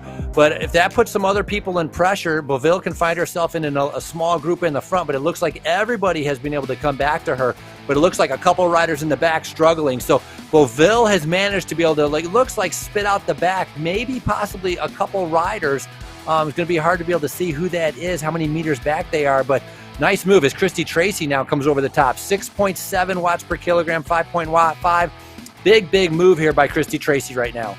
Oh, yeah. She's going to stay on it. This is a classic counterattack by Christy Tracy. Once again, bringing some real-life tactics to virtual racing here. You see how she stayed in the red zone after she went over top. She was the only one that was doing it. Look at the other numbers. So Tracy definitely trying to take advantage of this right here. And you see her talking a little bit of strategy down in the bottom right, having a chat with her teammates, trying to figure out if they can come up with a plan. But Christy Tracy definitely has one, and it does not involve Jackie Godby right now. Nice riding here by Christy Tracy. Well, Esther Beauville is on Team Infinite, and she did that attack to try to get the other riders to go. And then also counterattacking right over the top there was Christy Tracy with Team Infinite also. So nice set of team, kind of teamwork happening right there. And this group has shrunk. I don't know who that is just off the back, but man, it is crunch time. It's like going to have to do flat out sprint. It looks like Doble Hickok was the one that was off the back there. She's at 6.1. Beauville struggling a little bit at 6. Got to watch out for Weissman. Weissman, a strong rider here. The German had a good ride at second at Movion and in fourth at Gila Monster. So if you're able to put in those kind of rides, you got the power to be able to do well here. And so a lot of these riders really having to dig deep because of that move that Christy Tracy did. There's Mallory McCrosty, who was part of closing that gap down to Christy Tracy. She was out of the saddle. The jersey got unzipped. I love the authentic jersey flapping in the wind here. That's just her fan blowing the jersey from in front of her. You talked about the various fan setups earlier in the show, Frankie. But watching the rider cams, they are starting to feel it. These riders are definitely starting to fatigue, just like we see in real life bike racing. You and I are always looking for the little signs of weakness on the bike, the little things that the riders do that tell us that they're starting to struggle a little bit. And I'm starting to see that on some of the Zoom cams here. The shoulders are starting to drop. They're starting to kind of move side to side a little bit more, kind of losing their posture on the bike as they get more tired here. Yeah, one of those things to watch out for, as you just mentioned, that rocking of the shoulders, but also cadence. Cadence is a good indication, too, is that you're not able to spin as much. And so you end up going into a bigger gear and you're using your power, and all of a sudden you're going, instead of 85 RPMs, you're at 80 RPMs. That's something that you can pay attention to also, and starting to see the fatigue set in.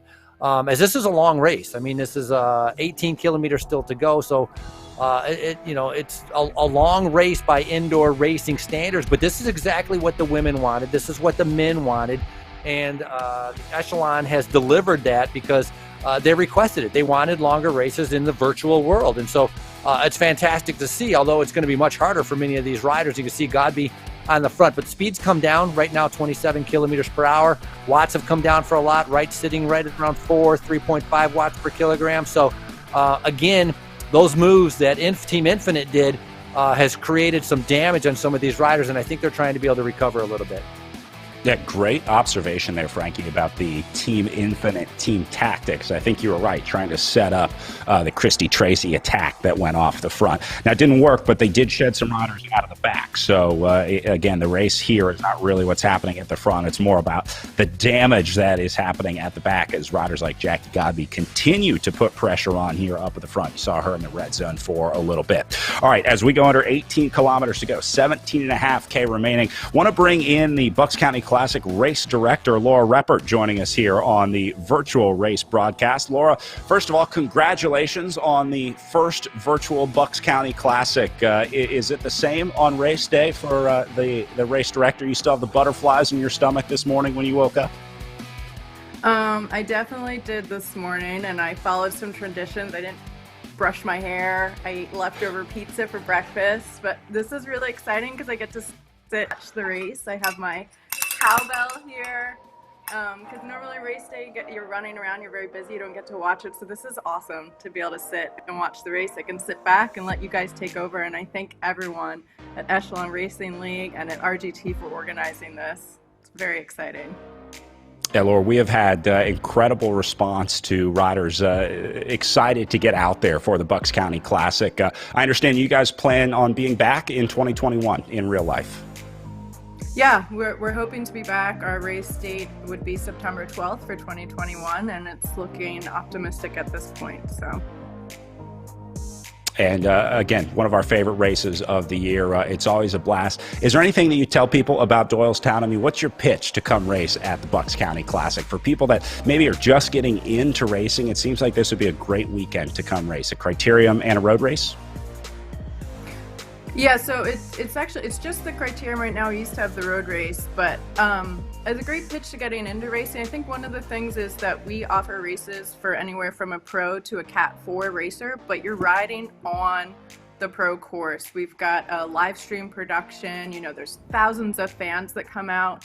And then in addition to the race, there's an arts festival going on. The race actually circles the arts festival. So you can come out, you can race, you can walk around town, check out the arts festival, all the great restaurants. You could come in for the whole weekend. You could canoe on the Delaware River, go to New Hope and hang out, ride your bike out on the great roads in Bucks County through the farmland. There's so much to do in this part of Pennsylvania. It's a really great race to come to, not just for the racing.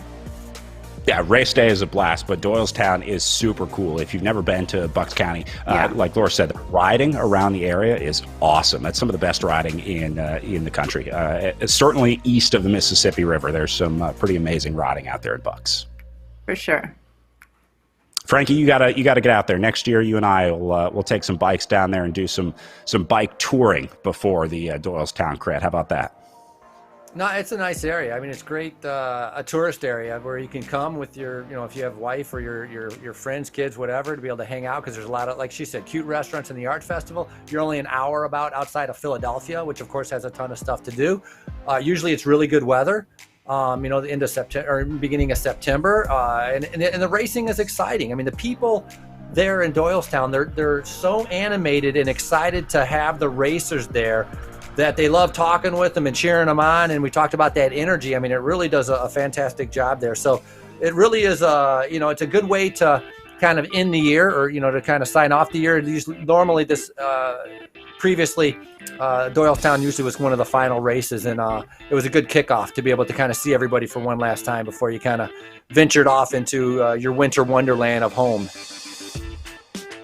Yeah, the September date is always a fun part of the season on the calendar. So, Laura, thank you so much for being with us today. I know you're going to be hanging around for the rest of the race, so I'm sure we'll hear from Laura a little bit more later on in the show as we take a look back at the front of the group, still down to right around 10 riders here. They are starting to gap a little bit back and forth here. Doble Hickok into the red, Easler getting gapped off a little bit on the back here. So, Frankie, the cracks are starting to show in the foundation. More and more riders are letting these tiny little gaps open up, and then they have to pay for them, getting into the red zone to cover that gap, get back into the group, and get back into the draft. It's about trying to be consistent, but that's easier said than done, it seems like, in virtual racing.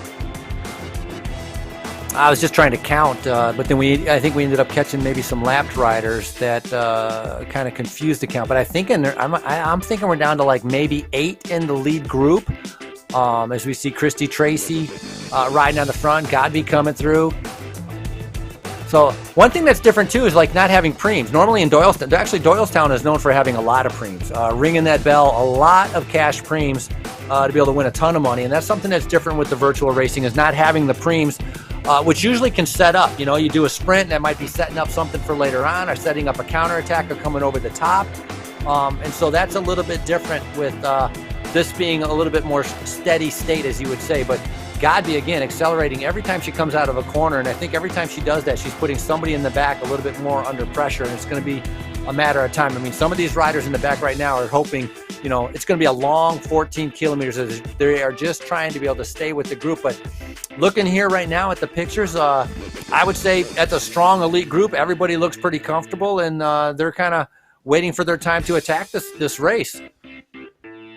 Yeah, the other thing I notice about watching the riders on the Zoom cams is how intent they're watching the screen, how focused they are on the game. I think it must be important to constantly adjust that power to stay in the group, to make sure that you're not going off the front and going off the back. It's obviously second nature in real life to ride with a group when you get a little more experienced in the sport, but it seems like the riders are really intent on watching the game to make sure that they're not using too much or too little power. It's one thing I've been keeping an eye on.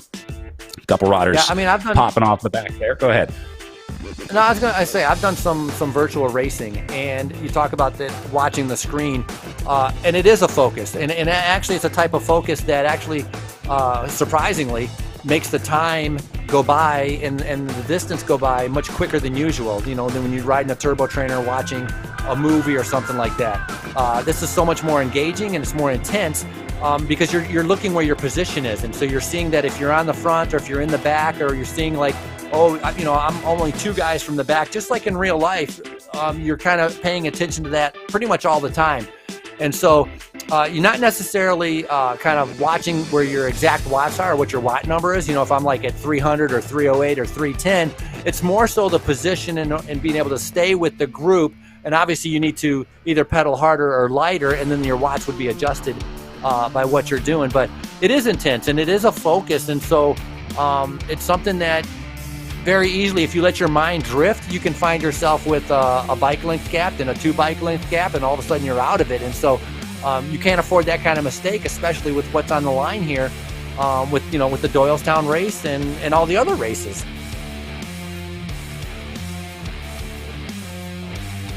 Well, don't forget, you can check out the official Echelon Racing League merchandise at wearenations.com. I know a lot of people in the Facebook chat have been sending messages to cheer on their favorite team. So I think a t-shirt or a hat would be a good way to do that, so you can cheer them on in real life. And then one day when we're back to real life racing, you can wear this shirt out in public and they can see you on the side of the road. So wearenations.com. Every team has a web shop up there, so it would be a nice Christmas gift to try and buy some merch for your favorite team in the Echelon Racing League web store.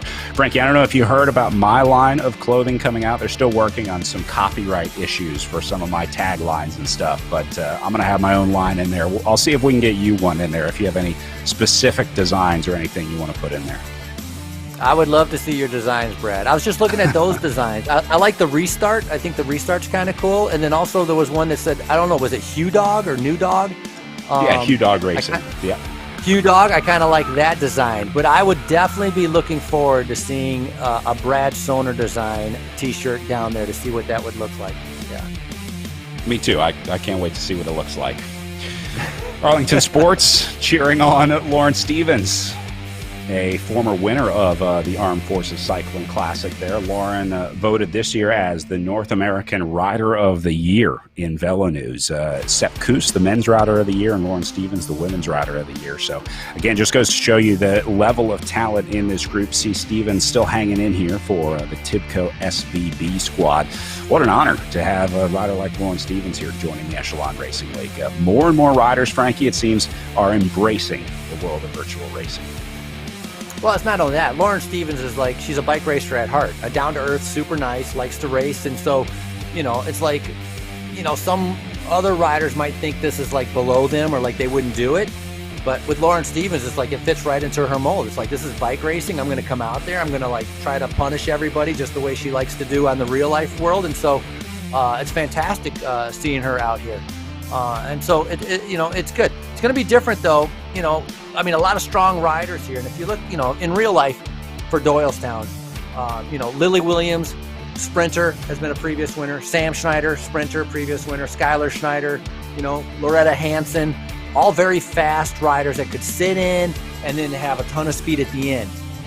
In this race, you're going to have to be fast to be able to do the sprint, but there's no like sitting in. It's not that easy to be able to sit in and save your speed for the end because it's so fast and there's so much power being put out every single lap. These are all strong riders that are going to be, it's going to be more of a strength sprint than a speed sprint. Everyone in the green zone right now, it seems like they're kind of trying to back off here and save their energy for the inevitable tough sprint that's going to happen here. I think this is it, Frankie. If you made this group, I think that's the selection. It looks like Faulkner is going to be the last rider in the group at 10th place. So I think exactly 10 riders in this group. We're going to try and go back here as we got a little time before things heat up again in the front group and try and find some riders a little further down. Some folks in the chat asking about riders outside the top 10. We will do our best to try to chase those riders down, although it does get pretty messy once you go out of the group, Frankie. Just like in real life, there's not really a race behind the race because once these riders get dropped out of the group, there's not really much you can do. It's almost unfair to be a solo rider out there when you don't have any draft. So a lot of times those riders just fall off and they'll save their energy for the next day of racing. Right, because when the lead group's going 40 kilometers per hour and you're by yourself, the draft virtually is so important. And you know what? It's I don't want to say so important because it's just as important in real life. It's the exact same. Once you get dropped from a group, you're not coming back. It's like impossible. We see Emma Langley here from Team Tibco Silicon Valley Bank coming through, sitting in 13. So you got the lead group of 10, and she's just off the back. But it's it's a long ways to go. So difficult situation for many of these riders. And yeah, you're right, Brad. It's kind of a decision. Do you just keep plugging along and maybe ride at something comfortable to be able to have a little bit of a training day? Or do you cut your losses and just stop and then be able to save your energy for the Armed Forces Classic coming up tomorrow? Yeah, this is actually a decently powerful group of three. Stephanie Sidlick, Jennifer Real, and Maddie Ward in this group of three, being joined by Amon here. So these are riders that have linked up. They're trying to stay in this one. So these riders are riding together in this 13th, 14th, 15th, 16th place group and doing a nice job of it. You can see how they've linked up, Frankie, and they've all got the same goal of either trying to get back into the group or trying to minimize the time that they lose or looking for points in the series. The scoring, by the way, a little different in Echelon Racing League. So the stage races, they score based on time, but the series is an omnium based on the season of racing. So in the stage race, like Tour de Gila, they take their GC final placing and then points are assigned to that.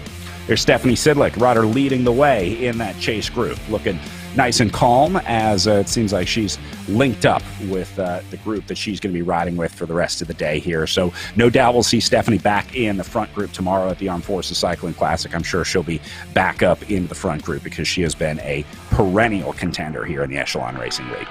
Sometimes you just have bad days, Frankie. There's a lot that goes on in the world of a bike racer, right? Whether it's a bad breakfast in the morning, maybe you have Wi-Fi issues when you try and log in, whatever the issue is, sometimes you just have a bad day on the bike. That's part of being a bike racer. Yeah, I was going to mention the same thing, is that, sometimes you're being caught behind a couple of riders where a gap opens up and you're not able to go across it, because you mentioned the riders in that group. They're strong. I mean, Sidlick was 10th at Borrego Springs, 4th on the Pattersburg, 3rd on the Stelvio. I mean, all impressive results. And she was there with Jennifer Real, who was 3rd at Borrego Springs. And so these riders, they have the potential, the power, and the talent to be there at the end. But sometimes maybe, a loss of focus or just being on the wrong wheel at the wrong time, things can kind of go backwards. And as you said, good days and bad days. And as a cyclist, that's something mentally you have to be able to overcome. You have to really be headstrong to be able to accept defeat and be able to move on past defeat and not realize that it's a total reflection on you as your fitness, that there are good days and bad days, and you have to be able to overcome that to be able to get ready to kind of show your best stuff the following day. And so Godby, when you're winning, it's easy to be able to stay positive. When you're losing, it's a different story. Yeah, I'm amazed at the racing load that these two women have taken on over the last 6 months. It seems like every week, Christy Tracy or Jackie Godby are racing either on Zwift or on RGT. The pure amount of racing that these riders do on a week-to-week basis would be a pretty serious training load for any cyclist. So there's definitely an element of fatigue for sure, and I gotta think we're gonna get to a point where we start talking about the virtual racing season, because Frankie, you can't have fitness year-round, and so the riders are going to have to start targeting these key events and key sort of times during the season.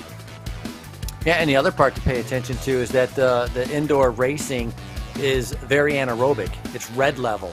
And so you can't really keep that up, let's say, all year long.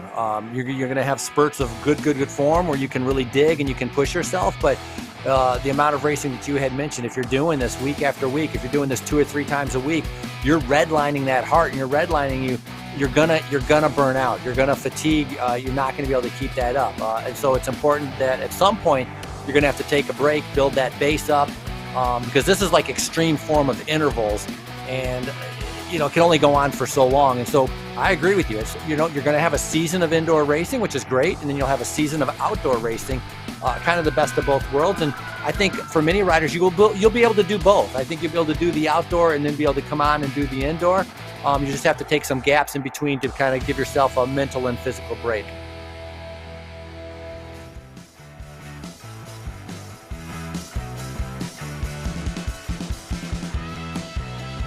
Just under 8 kilometers remaining here as they hit 7.7K. And this group's got to be feeling pretty good about their scenario here. I don't think we're going to see much change for the next 7 kilometers or so. Frankie, my guess is this comes down to a field sprint to the line, maybe a few late attacks that try to go, but just the way that virtual racing has typically gone over the last few months, I think my money is going to be on a chaotic field sprint. It is really tough to time a sprint in virtual racing. It's an art in itself. Obviously, real-life sprinting has its own set of challenges, but virtual racing, getting it right is really tough because because the only way you can learn, Frankie, is with experience. And most riders out here, there are very few riders that have more than a year, maybe 2 years of experience in virtual racing. Yeah, and also, you're attacking, you're having your power numbers. There's a little bit of a delay depending on whose internet is when that kicks in with that power number. And so, yeah, I agree. It's difficult and it's challenging having a field sprint, more so than I think than even in real life. If you're Sam Schneider, Justin Williams, and you have the speed and you're going to be the fastest, fine. You got to be in a good position. There's a good chance you're going to take it. But here, with the power numbers registering and being able to go, it's a little bit more challenging. Because of that, I think Godby, I don't think she wants that risk. I don't think she's going to take a chance of mistiming the sprint. And so we've seen the kind of attacking and power numbers that she can do. And I think when we get closer to the end, I think Godby is going to take a little bit of a more initiative, try to split herself off from everybody else and try to be able to take this thing solo. And it's going to be up to everybody else to react to that situation. All right, so again, riders working their way through some lap traffic here as we get our helicopter view from up above. We sprung for the virtual helicopter this week, Frankie. We fueled it up, saved our money, and we're able to get some virtual helicopter fuel to bring you this shot today. Looks nice. I like it. It's kind of, the helicopter drone shot. But look at McCrosty doing a good job through that start-finish line going around turn number 1 here. Beauville following up on that. These are two riders that have been relatively aggressive, or at least in the front, paying attention. 4.8 watts per kilogram, so that was a big effort by McCrosty. Speed still at 40 kilometers an hour, and so that's part of the reason they're all being able to bring her back, as they're on this gradual downhill right now. Yeah, definitely starting to heat up. As you see, McCrosty here has been getting out of the saddle more and more, trying to cover those moves, especially when she was rolling off the front here. So McCrosty seems like she might be one of the protagonists to watch today. Like that, those quick little jumps right there. That's just her playing the game, trying to stay in the groove, as she really has a good understanding of the physics and the racing on RGT on this virtual platform. So it's been interesting to watch her. Look at the leg speed of Jackie Godby up top here. She is cruising, Frankie. Yeah, that's a big difference with, as you saw, McCrosty, a little bit bigger gear. Godby just turning it over, just a smaller gear and just kind of cranking it out. Looking on here, she's 3 watts, 2.8, 3 watts per kilogram. So not that for her, that's not big numbers. So she's definitely in recovery mode right now. As she's just trying to spin the legs to be able to keep them loose and keep them fresh. But McCrosty, it's kind of funny seeing that, the pink headband, pink T-shirt. She has the pink K tape on her leg, the pink socks, almost a pink bike too. So kind of a matching setup to be able to get ready for the virtual world here. Looking good is half the battle of riding well. So Mallory McCrosty's got that figured out. All right, 5.5 kilometers to go, and reminding you again that you can check out the Echelon Racing League Amateur Series. Registration open now for next event in the series. That'll be the Gateway Cup, December 26th and 27th. Open to all riders, 4 different categories for amateurs. You can register at echelonracingleague.com and just click on races. Again, they're visiting all of the courses that our Pro Series will be going to. So they raced the Armed Forces Cycling Classic already. We had our amateur virtual Tour of the Gila, our amateur Bucks County Classic, and obviously getting ready for the Amateur Gateway Cup coming up as well. And then later in January, the Redlands Bicycle Classic, another classic American race before we go to the virtual Joe Martin stage race at the beginning of February. So happy to have as many folks as we can join us in the amateur ranks here of the Echelon Racing League. And who knows, you might be one of the 10 riders that gets to race in the Pro Series. So it's not too late for your virtual racing career to take flight. This is just 2 different angles of our lead group, correct? Yeah, I think so. Yeah, Dobel Hilkaka, and I see her. She's on the front right now. 4.9 kilometers to go. Getting down to nitty gritty. I mean, under 5K, that's about 3 miles. They're going to start paying attention to who's doing. But look at the speed, 26, 25. And I talked about getting down to 25 kilometers per hour is going to be launching of attacks. But now this is definitely a breather at 26. Speed starting to kind of come up just a teeny bit. And so they're all waiting for somebody else to be able to do something here. And this is where that strategy, a little bit cat and mouse, just the same as it would work, out in the real Doylestown race. That's exactly what's taking place right here. Brad, I got a question for you. up in the upper left-hand corner of the screen, when it shows the power, it says 244, 254 as it's changing in the cadence. Is that of the whoever's in first place at the time? That is the rider that we are watching on the screen. It's sort of the rider that is centered on the screen. So right now you're looking at Krista Doble-Hickok's numbers. You can usually tell with the name above the rider on the screen as to who are watching. But yeah, these numbers that you're seeing right here are for Krista Doble-Hickok up in the top left. Okay, I was wondering, trying to figure out who that corresponds for. Now look at Godby on the front, 38, 39, 40 kilometers per hour. The speed continuing to go up, a gradual downhill as the battle for position is starting. You talked about how critical the corners are. Now, obviously you don't want to get stuck in the back there and try to be able to put out, 500 watts just to stay on the back wheel when the person's putting out 500 watts to be able to distance themselves and go away from each other. And so this is kind of the same thing, building up, fighting for position, very similar to what we would see at the Doylestown Criterium. Doble-Hickok out of the saddle right now. Big effort right now, trying to be able to make sure she stays in a good position. Godby still turning those gears over. It's impressive on how comfortable she looks. She doesn't even look like she's breathing very hard right now. Even taking a drink of water, so she's not gasping for breath. Yeah, it's amazing how solid Jackie Godby is on the bike, because we were talking about the different riding styles.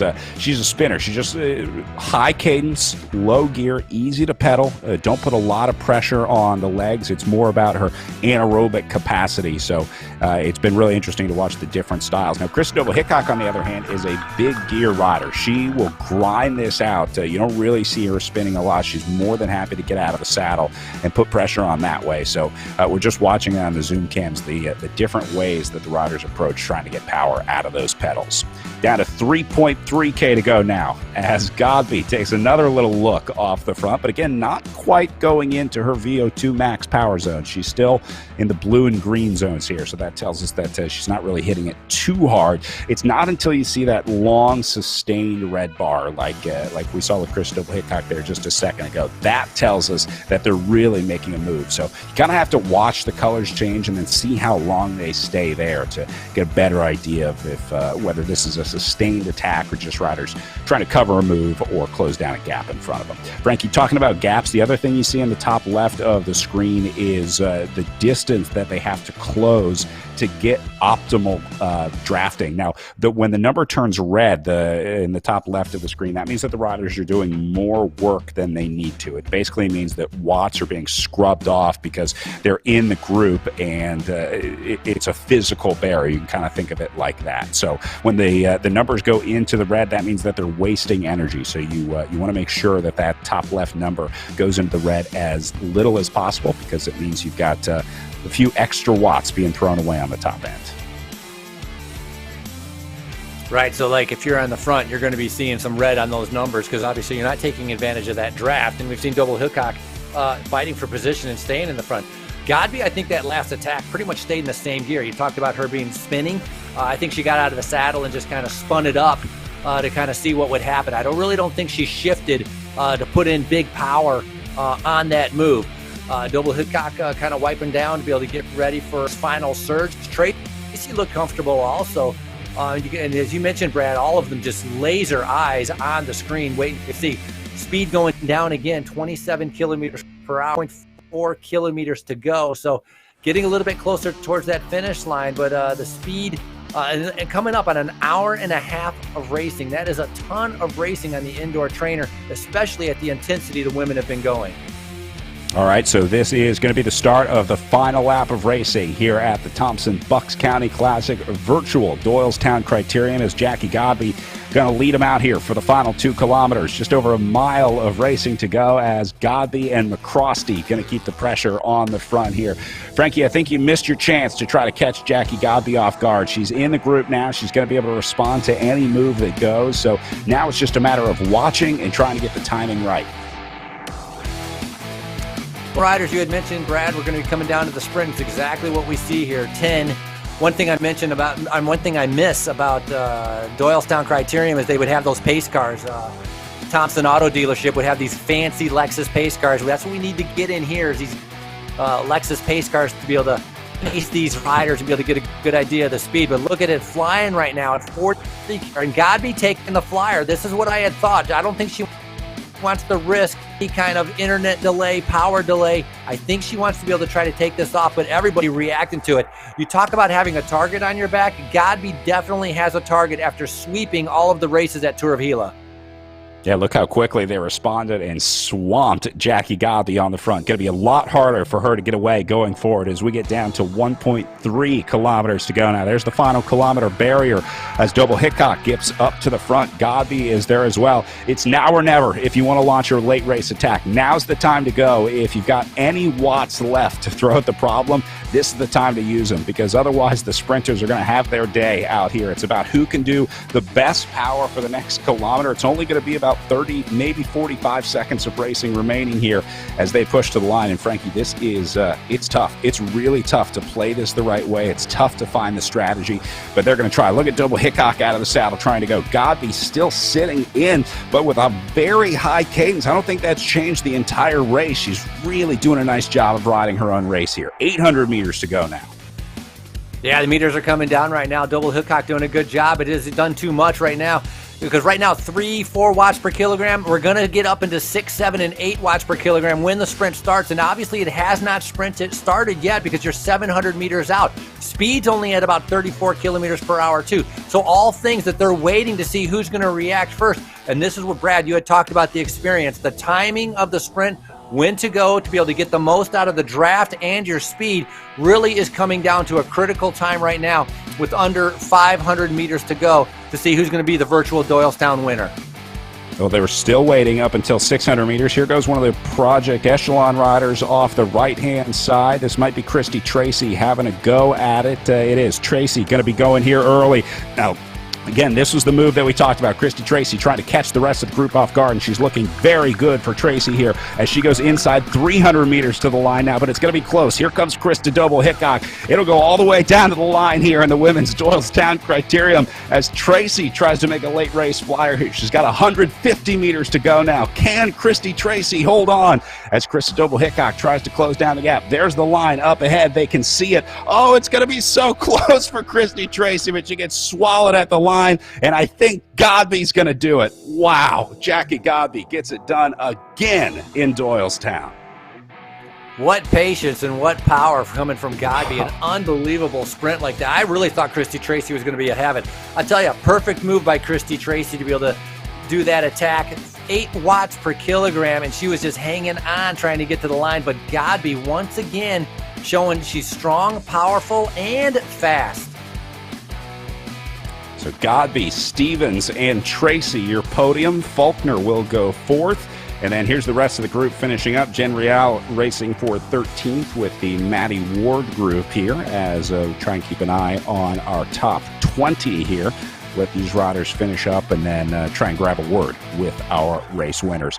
Frankie, I am thoroughly impressed with Jackie Godby over the last few months of watching the riding here. It has just been incredible what this woman can do. A real natural talent on the bike.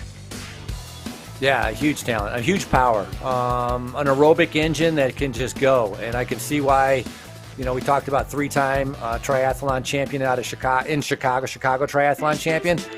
This is why. She can definitely power a bike with a lot of power. And that's coming in handy, especially on an uphill sprint like this. Lauren Stevens stayed quiet, right? Forgot about her even in the race. We talked about her a little bit, but she really didn't show her colors too much. And then Double Hickok, I got to give her a lot of credit too. Very aggressive, doing the best she can. I mean, she's so lightweight. She's a climber. There's not a lot of mass to her. And so she, fought for position to be there at the end. But, coming out, I think she just missed out at maybe top 10, but not in that podium area. Here's Angie Bonacisi sitting in 11th place right now. And looks like she's going to bring Collins with her as they wrap up their final 2 kilometers of racing. Just like real life racing, Frankie, we see a lot of fun finishes like this where riders that have kind of linked up during the race ride together and then just finish out the last couple kilometers. It makes for some fun sprinting sometimes when you get a kind of a match sprint set up here. Yeah, and also gives you a good idea of like when you lose that draft, we had talked about how much time and how much gap you do lose. The distance is just massive, as our leaders have already finished a while ago. These riders now coming up under 2 kilometers to go, 1.5 kilometers to go. So that's minutes that have been lost on the road. And points are always up for grab. Bragging rights are up for grab, and so it'll be interesting to see how Bonacici and Collins kind of tackle this and time it as they're getting ready to come up to that yellow banner with 1 kilometer to go. All right, so top 10 in and finished. We are just a few minutes away from our pro men's race about to get started, about 6 minutes from the start there. We're going to take a short break as we wrap up this women's race. Before we do that, a sobering reminder today about why so many of us have come to the sport of virtual racing. Last week, Thompson Organization President and founder Jack Thompson succumbed to complications from COVID-19. Jack was a self-made man whose early love of cars led him to the automobile business, where he became one of the country's first Toyota dealers. He had a long love of racing as a founding member of the Old York Road Sports Car Club and a steadfast supporter of the Bucks County Classc. Former race director John Eustace said it best about Jack. He was never in the VIP tent, never accepting the praise of the race staff on race day, but instead Jack was always found along the race course, watching the racing intently, fostering his and our love of racing. Jack Thompson was 89 years old, and we'll be back in just a little bit with the pro men's race after this.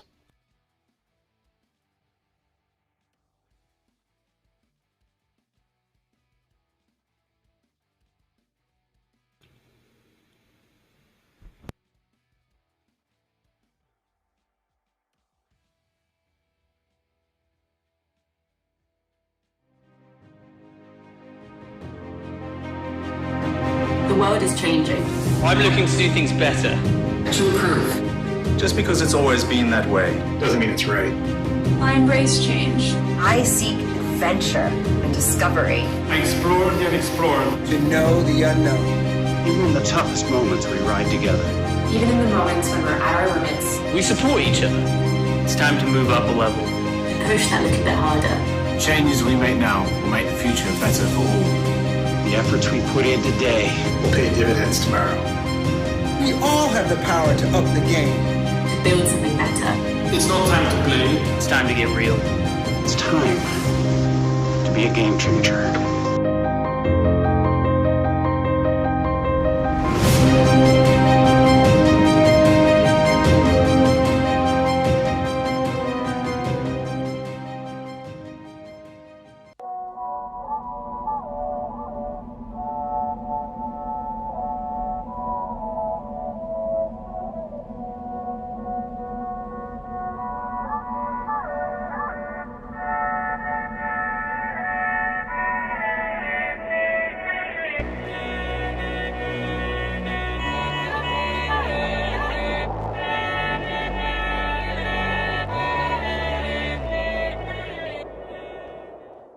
As an athlete, getting marginally better is one thing. Getting exponentially better puts you in a whole new ballgame. Biomoto uses a proprietary digital process to capture movement at 200 frames per second and 70 sensors per foot to measure ground-based forces, resulting in advanced motion analysis that's up to 10 times more accurate than orthotics. It's the data generated by this process that allows Biomoto to construct custom insoles that make athletes faster, stronger, and more stable, and results in an unprecedented 95% success rate.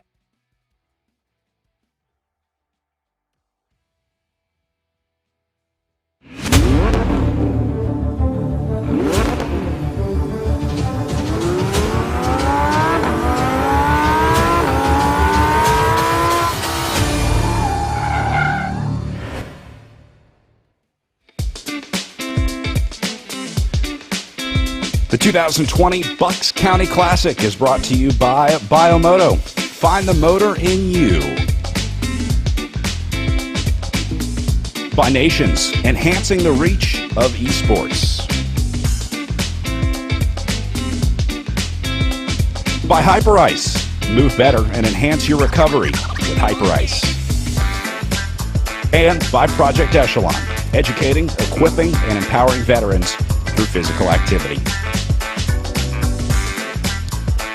Nice look at some of the early bicycles produced in Doylestown. We're going to learn about how these were made in Doylestown in the early 1900s. Turned out to be a manufacturing hotspot for some of the early big bicycle manufacturers out there. So we'll get a chance to learn a little bit more about those.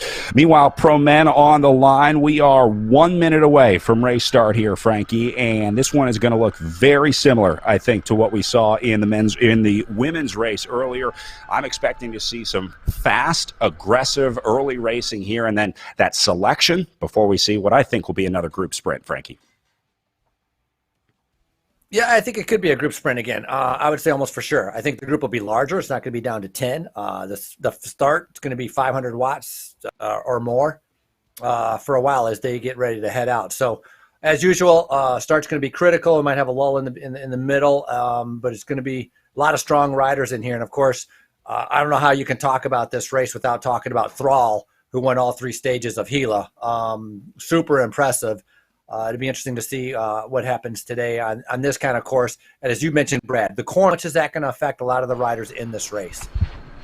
Yeah, Tom Thrall, definitely a next-level rider. He'll be one to watch after sweeping the earlier race here at the Echelon Racing League. We're underway and rolling. We're also going to be keeping an eye on the GC contenders, riders like Ben Thomas and Matt Usborne looking for the overall here at the Echelon Racing League. So sort of 2 different battles to watch, the guys that might do well on the stage and the guys that are racing to try to protect their overall lead. So another fast start here from the gun. Not as many riders in the red zone here as I thought, Frankie. Yeah, very quick, but right.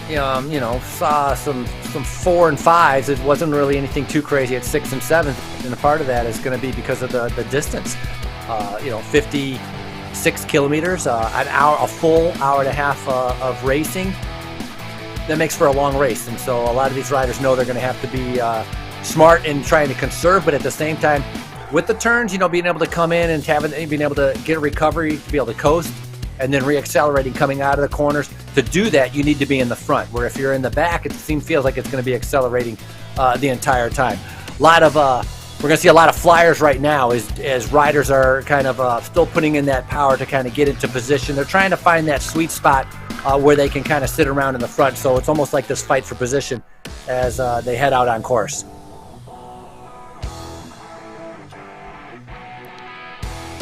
There's O'Dowd right there. That's a winner of the amateur race that we had talked about for Doylestown, which was held last weekend. So glad to be able to see him, the Canadian rider, doing a good job of staying in this first group. And talked about Tom Thrall with a fantastic race that he did for the 3 stages at Gila. And so different riders were finishing behind Thrall, kind of the same way with different riders finishing behind Godby. So it'll be interesting to see how they decide to be able to tackle this race with the 25 laps and all the turns to be able to take out, not let Thrall repeat what he showed last weekend.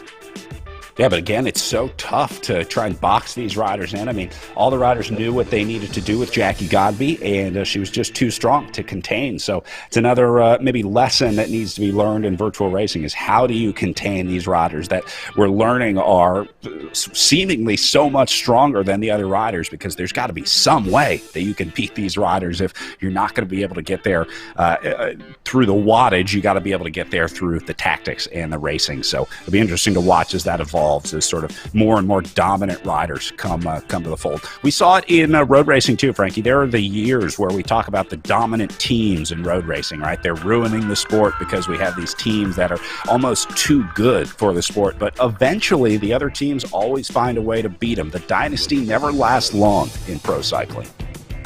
Yeah, very well put. And I thought Christy Tracy was going to get that race. It's amazing how Godby timed that with just, 10 meters to go to be able to come by for the win. So all the credit to her with the experience coming through. But yeah, fitness comes and it goes. It goes up and down. And so right now for some of these riders, they're having great form as we see this, speed here, 40, 42 kilometers per hour, very, very fast. You can see the gaps opening up around the corners, and that's what the riders really need to pay attention to.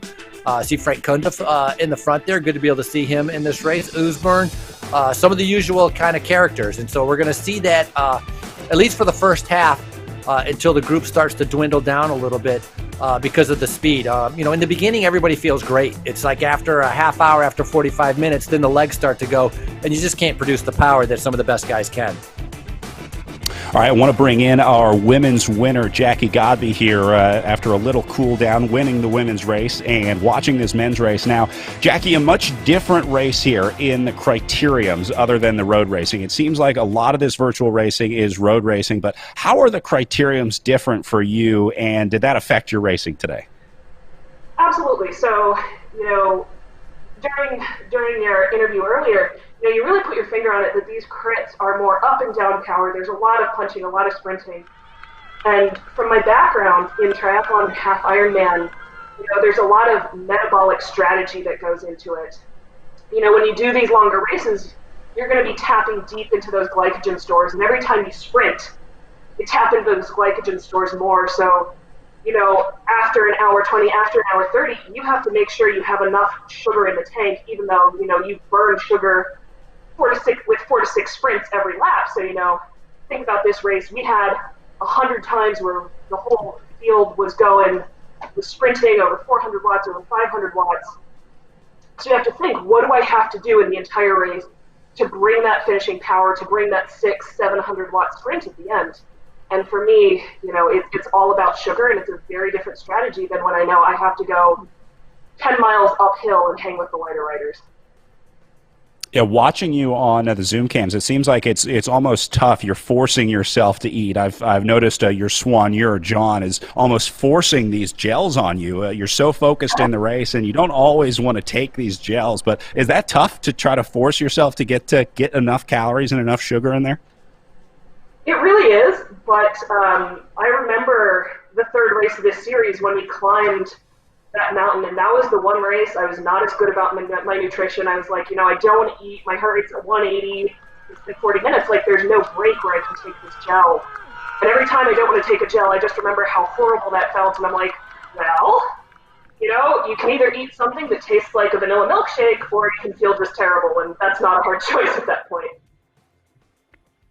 So, Jackie, how does the racing change for riders just getting into virtual racing? What's the advice for criterium racing? Can you give the guys out there any advice right now? Because it looks like some of them could use it.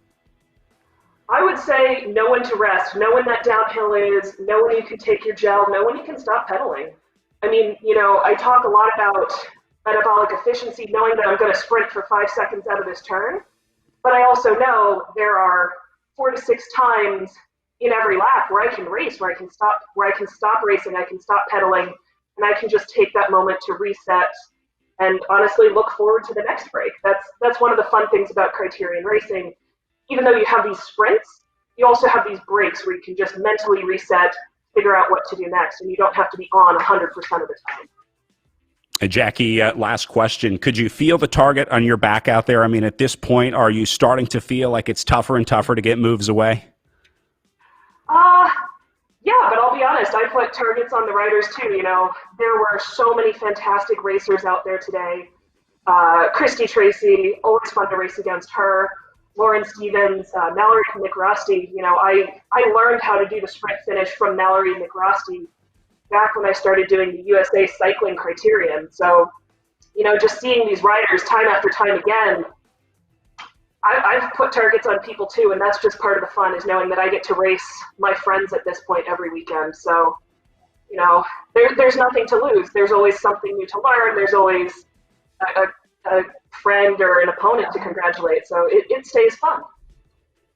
Always interesting to hear who the hunted is hunting out there. Jackie, congratulations, and we'll see you out there for the Armed Forces Classic tomorrow. Another criterion, but you got to be feeling good.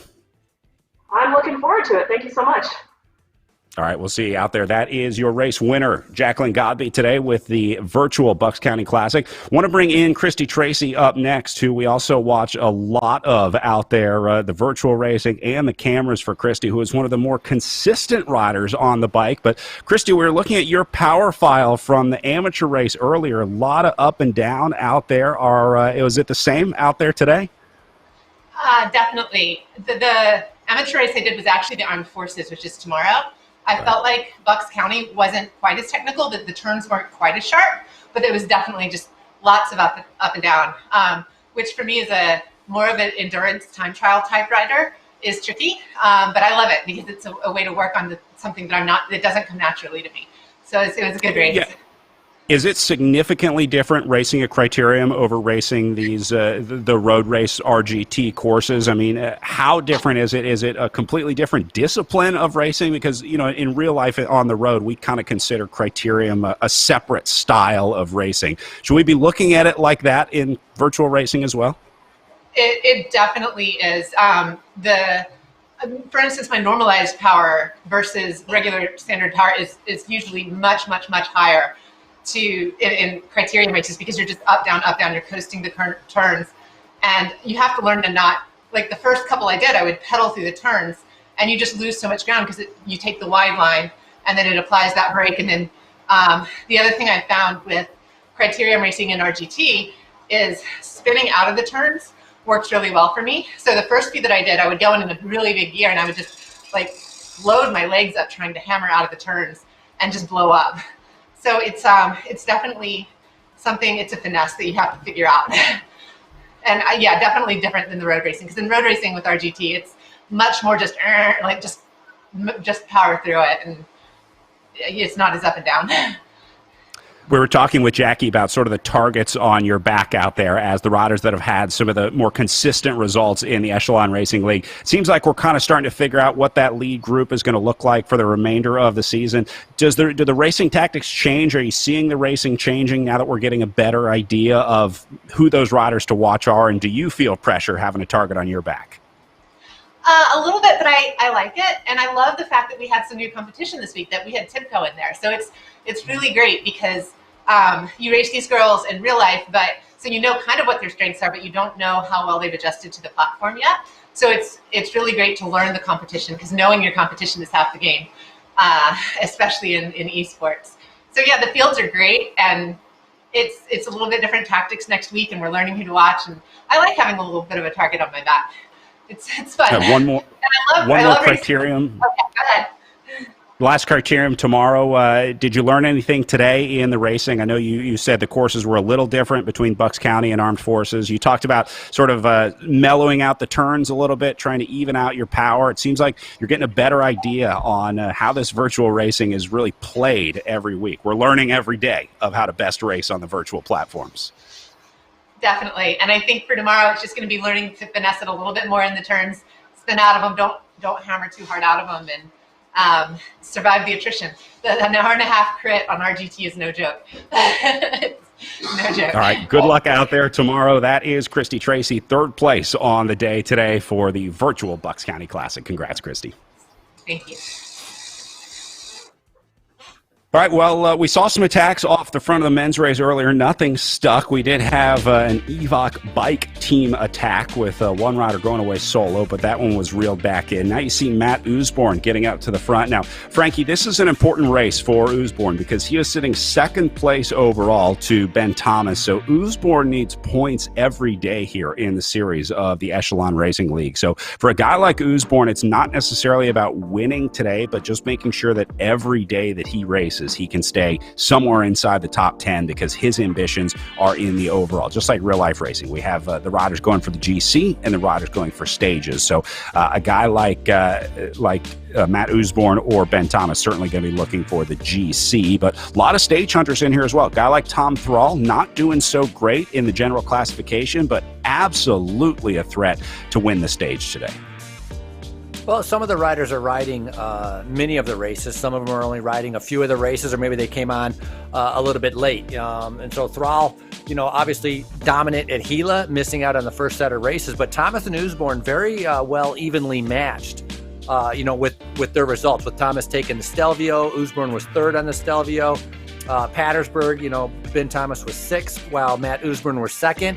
So both of these have had the best of each other during some of the two races. And so they're going to be keeping an eye out for each other. As you've talked about, those points are very valuable. But the best way to be able to do that is just to be able to do the race and try to win it.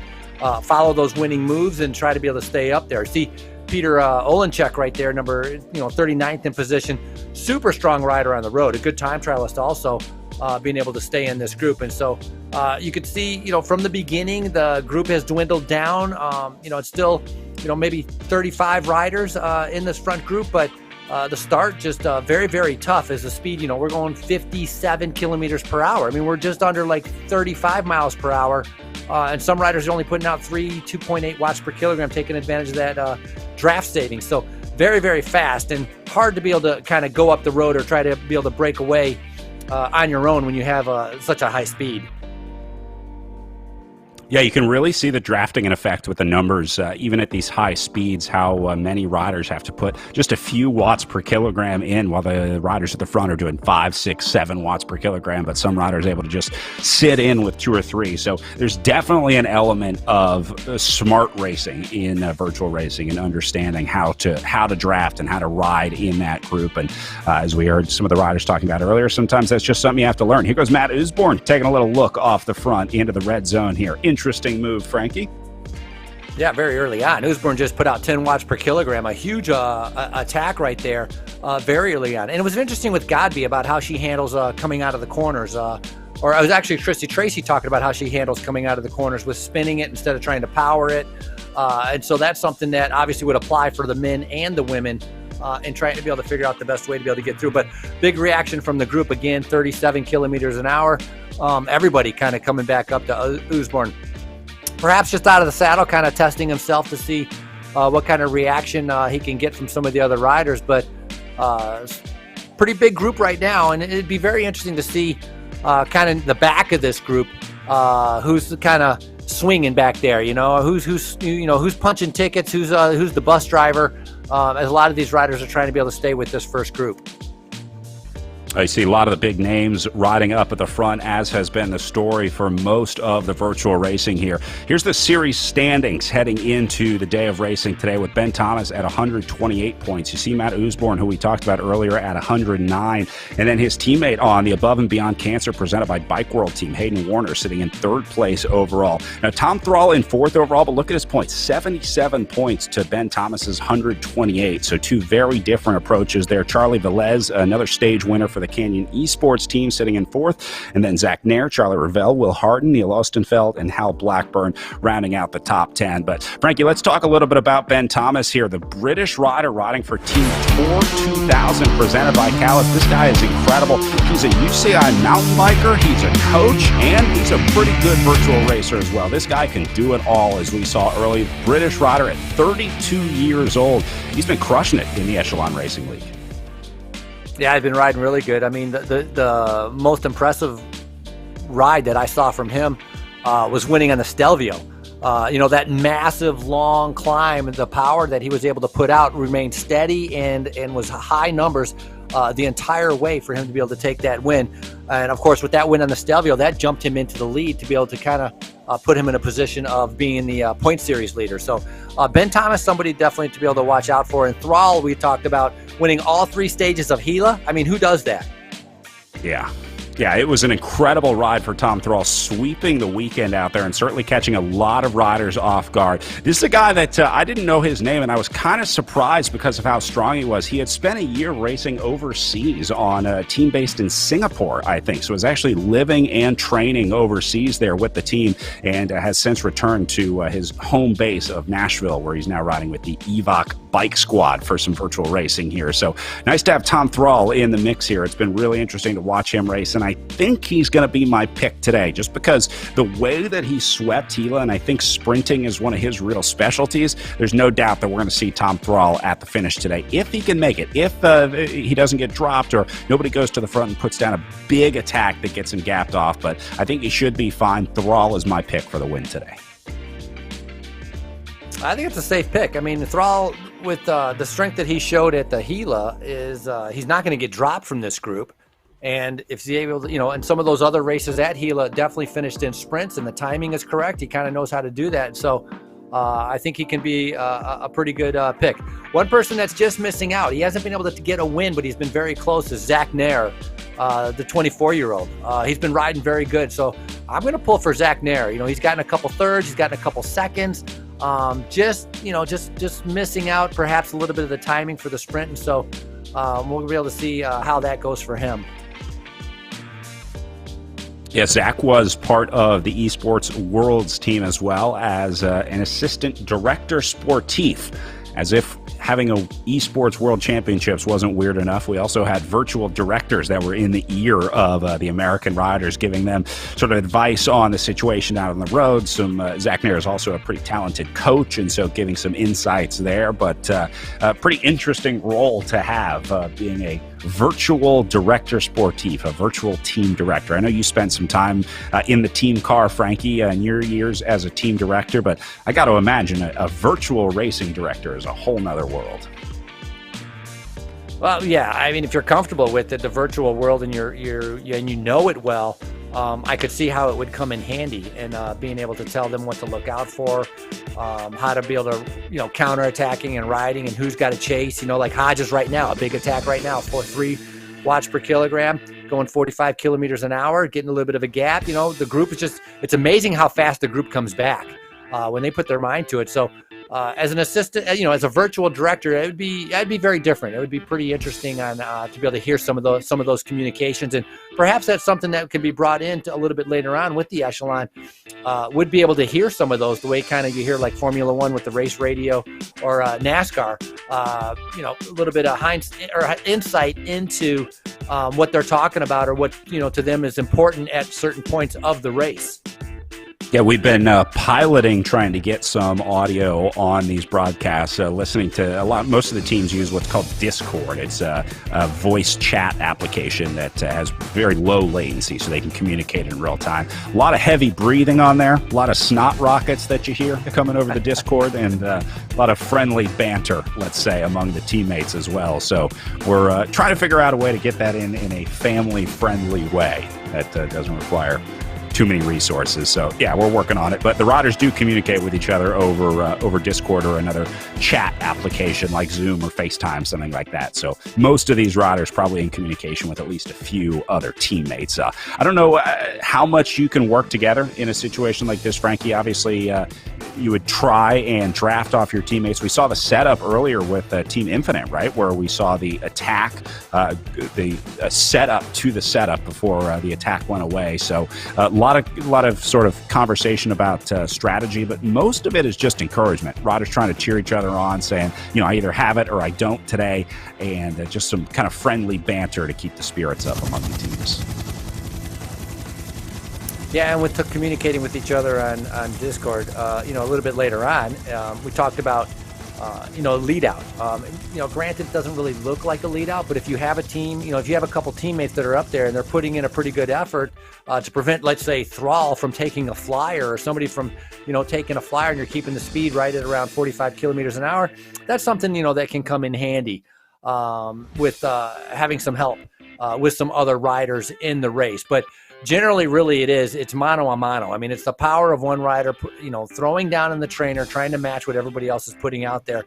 And that's what's so impressive, is watching the power numbers of how strong many of these riders are on RGT, and such a good job that they're doing with their fitness. And so very interesting to see how that'll translate a little bit later on, or even, some of them are not even going to want to translate. They have no interest in racing outside. They're happy with racing inside. I think they're just going to stick with it. And O'Dowd had done a good job before with the amateur race. We just saw a counterattack with Colin Ernst coming right over the top. And now we're seeing a little bit of a reaction from many riders. It's starting to get kind of a little bit sporadic.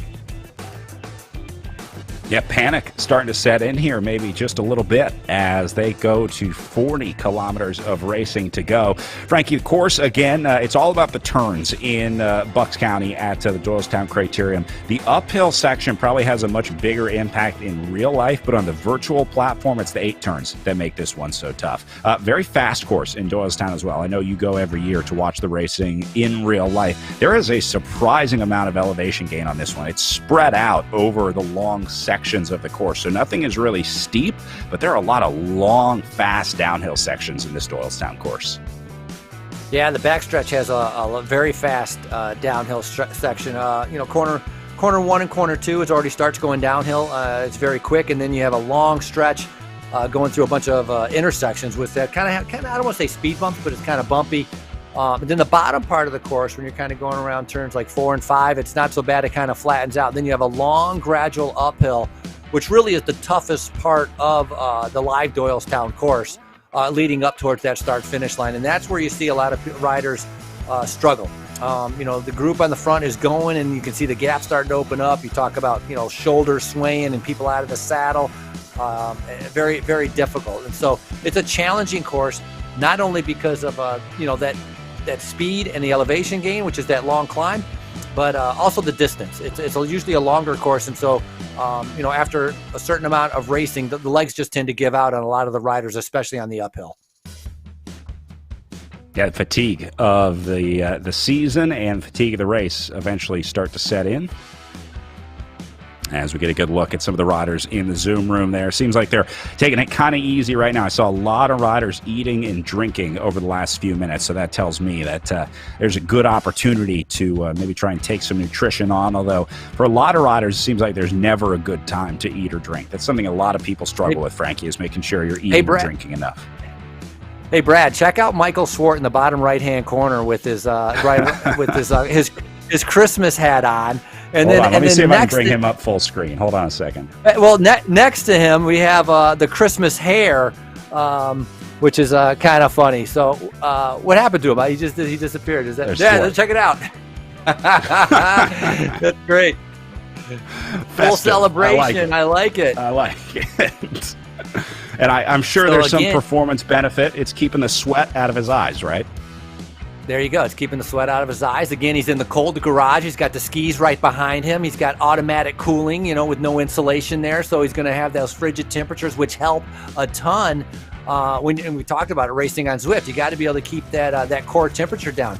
Look at this group. Look how reduced this group is. Frank Cundiff doing a great job. I love seeing him in there to be able to do that. Ravel sitting right in second, and somebody's attacking just off the front, trying to be able to get a gap. But look at the gaps in the back, Brad. They're starting to open up. There are some riders struggling, and we have a super long way to go in this race. Yeah, this is Hodges lighting the match up on the front. Ravel and Blackburn both going to respond, but Evoc Bike has been super aggressive out there today. I think they had a team plan coming into this one that they wanted to get to the front. They wanted to put the other riders on notice because remember, we saw some attacks from them earlier in the race. I think Patrick Wall was one of the riders that went early for the Evoc Bike squad in the white jersey with the black shorts. So they've been really aggressive here. That makes me think that they might have a team plan coming to this one. Certainly one of the better organized squads in the Echelon Racing League, that's for sure, on the Evoc Bike presented by Insured Team. And I think that makes a pretty big difference of having that, like you mentioned, an organized virtual bike racing team instead of just kind of individuals just kind of hopping on, not as familiar with the virtual platform, not being able to get the feedback from their teammates. The teams that have focused on this have outperformed the riders or teams that have not focused on this or don't cooperate or work together as a team. And so that's been good to see. Like, we talked about Evoc being one of those teams, and Echelon. You've got to talk about Echelon Racing also. I mean, Eric Hill, he started this race. I don't know if he's still in this first group. Oh, he is maybe. I just saw his name pop up there. So, big compliments to him for organizing all this stuff, keeping busy with all of this and actually still being able to do the races too, This is Brian Hodges, the Evoc bike rider that was launching off the front earlier. Look at the efforts here. I mean, from 0 to 60 real quick for Hodges here, Frankie. Yeah, look at it's a different style. It's like he gets out of the saddle and sprints, and then he coasts, and then he sprints, and then he coasts. And it's not, I mean, some of it's because of the turns, but very different style that he's doing. But you can see how intense it is as he's, having to laser focus, having to adjust his pedaling style, having to shift, having to be able to, he's bobbing all over the place, trying to be able to keep up. And you can see the hesitation. So very different than, as you had mentioned, doing a road race on how these criteriums are playing out. It's very up and down. It's amazing, isn't it, watching how quickly he has to respond to all these moves. I mean, he's exploding out of the saddle. Real snap required. So that's Hodges right there in the white jersey, the white virtual Evoc bike jersey. They're just working his way through the group. And pretty clear that Hodges wanted to be aggressive today. I mean, he is playing a strong hand out there, really spending a lot of time up at the front, covering every move that goes and making sure that he's always there. So good riding so far from Hodges. Yeah, nice ride. Yeah, and I am surprised at how unsteady it is from watching the way Hodges is riding. And again, you got to remember that's the way he has chosen to be able to ride this. It'd be interesting when we see some of the other ones, if they pause in that pedaling style and then accelerate, deaccelerate, on how they handle that. Levitt right now on the front, 4.7. Well, he was about 4.7 watts per kilogram, speed 33 kilometers per hour, so still going at a pretty good pace. Group, it's shrunk, but it's still got a good maybe 25 riders here that have managed to be able to keep themselves in the front. And so, we talked about Lauren Stevens in the women's race, who just kind of stayed hidden, stayed in the draft, conserved until that final kick to the line. Some of these riders are going to be thinking of doing that also. And for example, Thrall, really haven't seen his name. I'm assuming he's in here, but really hasn't shown himself yet.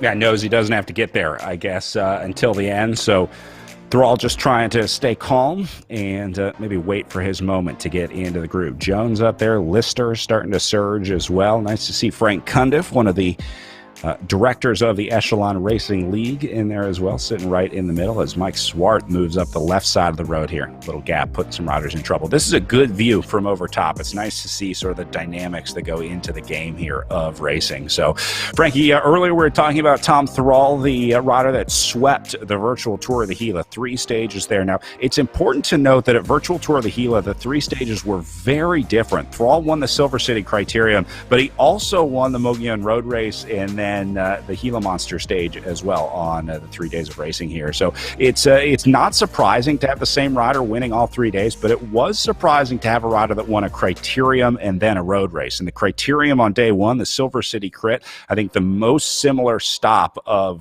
the Echelon Racing League to what we're going to be racing this weekend, just because it's one of the criteriums of the race. So the guys that did well in the criteriums earlier, I think we can expect to do well again here today. Yeah, I think if you did well at the Gila Crit, you're going to do good. I remember this with Vogel. He almost pulled off a win right here, and then Thrall came by him just at the end. I thought it's amazing, and again, how fast the group can come through. But, yeah, to win in a crit, but then also to be win like Mogollon, which is a climbing race, and then obviously Cliff Dwelling's a climbing race, pretty much well-rounded, you could say Thomas Thrall is. So that is Thrall right there at the bottom of your picture with the Lactigo banner hanging in front of him. Saw him coasting, not even pedaling at all in that section. Yeah, did you see how long he was coasting through that section? That was very different also. Like here, he's totally pausing and then going. And so they figured out how to get the most out of this course by doing the least. And so that's the advantage of kind of having that experience in that virtual world. Yeah, and look at the big watts that he was pushing, or a big gear that he was pushing too. A pretty low cadence out there for Thrall. So again, just highlighting the difference in style of riding and racing that each of these riders have. Some riders like a high cadence, some riders like a low cadence with a tougher gear. It's a partially personal preference, but there's also an element of efficiency as well. Here's Patrick Wall off the front. Evog Bike again going solo here, this time with Wall, who was the first rider, I think, to attack out of the group. So, Frankie, it seems to me like Evok has a plan here. Are you reading that the same, that these guys seem to have some sort of game plan coming into today? They're either trying to put a rider, I think, up into the breakaway, or they're trying to keep the pace high and keep the race hard, keep the race difficult. So, yeah, I would agree with you that Evok has a plan. Patrick Wall is, this is definitely second or third time we've seen him. He's accelerating right now, 5 watts per kilogram. Strong rider. We've seen him do well. Third at the Borrego Springs race, so he knows how to be able to race these virtual racers. And I found out about Patrick Wall that he's a professional French horn musician, and he plays for the Nashville. He plays for the Nashville Symphony. Huh. So he's got some lungs on him, is what I'm trying to say. Right, that would make sense. So he's got the big lungs, and professional musician, and the way I tell you, the way he's been riding, you become a professional cyclist, kind of get the best of both worlds. As Wall's trying to hold off that charging group at 50 kilometers an hour, a little bit of a downhill, and so Evok with a plan, and definitely keeping the race hard or trying to establish a breakaway. But we've only seen individuals going up. We have not seen 2 riders, 3 riders, or 4 riders kind of form a breakaway group. And I think that I'm assuming, Brad, I think that's a little bit harder to have happen in the virtual world. Yeah, for sure. It's another one of the unique parts of virtual racing, no doubt about it. Here's Dubuque. Thrall up there earlier. And looks like Wall maybe fading back a little bit after his attack was unsuccessful. There's also this element, Frankie, of riders moving up the side. We talked about the kind of washing machine effect, although they've done a pretty good job of getting rid of that in RGT. So you do see riders surging up the side, but that's mostly the riders that are inefficiently riding. They kind of shoot to the front too quickly, and then they have to dial it back to get back in the group. So you have to learn how to chase back in. We're watching a lot of riders doing it the right way and the wrong way out here, but when you see a rider shoot up the side, that usually means that they're going a little too hard to get back in the group. There's Patrick Wall at the bottom of your picture, the Evoc bike rider that was attacking solo off the front earlier, and this is a guy who spends a lot of time out of the saddle. We talked about the different strategies and different methods, but Patrick Wall, definitely a guy that likes to get out of the saddle. He's an aggressive rider. Yeah, and it's interesting you talk about that washing machine effect. It's kind of similar to real life racing where, you're fighting in for position. Guys are coming up the outside. They're getting in front of you. You're kind of drifting back to the middle, having to come back around, having to keep kind of recirculating to the front and to the back. Very similar kind of that fight for position that you see here in the virtual world. And so you got to be steady with those watts, to be able to keep it. But that's what's so different with this race. It'll be very interesting when we talk to the winners of this, that criterium racing on the way they have to handle these corners, coasting and then accelerating and then, taking rest periods almost during the race. Very, very different than what we've seen previously at Tour of the Gila on the road races, or even if we're going to go back to, doing like the Stelvio, which is like a massive 30-minute steady, flat out effort. Peter Olenichek getting a good look at the Echelon Racing kit. Echelon Racing both promoting the league here, and then they also have a team, Project Echelon, a road and esports racing team. Don't forget, check out your favorite teams in the Echelon Racing League web store at wearenations.com. Every team has their merch in there, and you can get t-shirts, hats, hoodies, all kinds of cool stuff for your favorite team. I might have to get an Evoc bike hoodie here, the way that these riders have been riding today, Frankie. I like the ethos of Evoc, the aggressive riding early on. Yeah, they had a morning meeting. They decided to be able to kind of put the attack onto the group, and so that's exactly what they have been doing. So Evoc's been going at it. Usborn now coming back up to the front as Thomas is sitting on the side. You can see I don't know, I think Usborn's the one that's highlighted, kind of getting those watt savings. And of course, that drafting so important in this. And the speed, 40 miles an hour right now, granted they're on a little bit of a gradual downhill, but to go 40 miles an hour, you can't be, you're not in your 53.19. You're going to be in a big gear putting out some power, but you can see the low power numbers. Everybody's been able to take advantage of the way the RGT platform is, which actually allows you to coast and recover on certain sections of the road. Yeah, if you can sit in the group, there is a pretty significant amount of energy to be saved by drafting off of the group. And there's an element of where you are in the group as well. You want to be, not too far towards the front, or if you're too far off to the side, that will affect the drafting for sure. So road going uphill here a little bit. Thomas and Usborn, you pointed out earlier, the two GC contenders here in this race, always staying close to the front, just like on the road. You got to patrol the front, make sure that if a move goes, that you're able to get there and able to go with it. But I think the overall level of racing is so high out there today, Frankie, that it's going to be really tough for any riders to get away. Just like the women's race, it's going to be a selection off the back, I think, rather than an attack off the front. I would agree with you, Brad, and I think maybe down to about 15 riders, maybe 20 riders, as this. We still have 30 kilometers to go. This group's going to dwindle down a little bit more as they're continue to adjust to being able to tackle those corners. Surprisingly, numbers 4 watts, 3 watts per kilogram, so nothing too crazy, as they're just trying to get some of those kilometers gone underneath them and have some time pass by underneath them before I think they start kind of doing a little bit full-on racing. So long ways to go right now as see whoever's doing 500, 600 watts, as Olenchek, I think, is on the front, responding to a move, trying to be able to bring back Jamerzik. This is a nice move here. Look at that, 7.3 watts per kilogram. So this is a serious move right now by Jamerzik. I like this. He got tired of the group just sitting in, said, I'm going on my own. So Jamerzik heading out solo here for the Restart Racing team. Now, this is the team with a lot of strong riders on this squad. Jaden Yeager, we saw racing earlier in the series. So these are some talented riders on Restart Racing.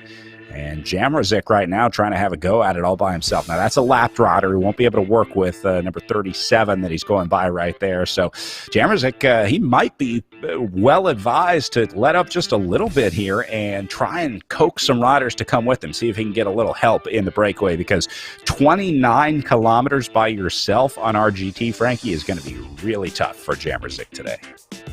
Yeah, that would be a long ways to go. And that's the part that was kind of interesting I was talking about. You know, normally we see one rider, they take a flyer, and it takes a while for some of the other riders to react to that, where if, you know, 2 or 3 other riders could get up to him, they would have a better chance. But look at the speed of the group. That's the biggest difference between the speed of the group, you know, and the speed of Jamerzik on his own. So the rider out of St. Louis, Missouri, that's currently in the front, a long ways to go, but trying to see if somebody else is going to come up to him. But I think it's going to be the entire group.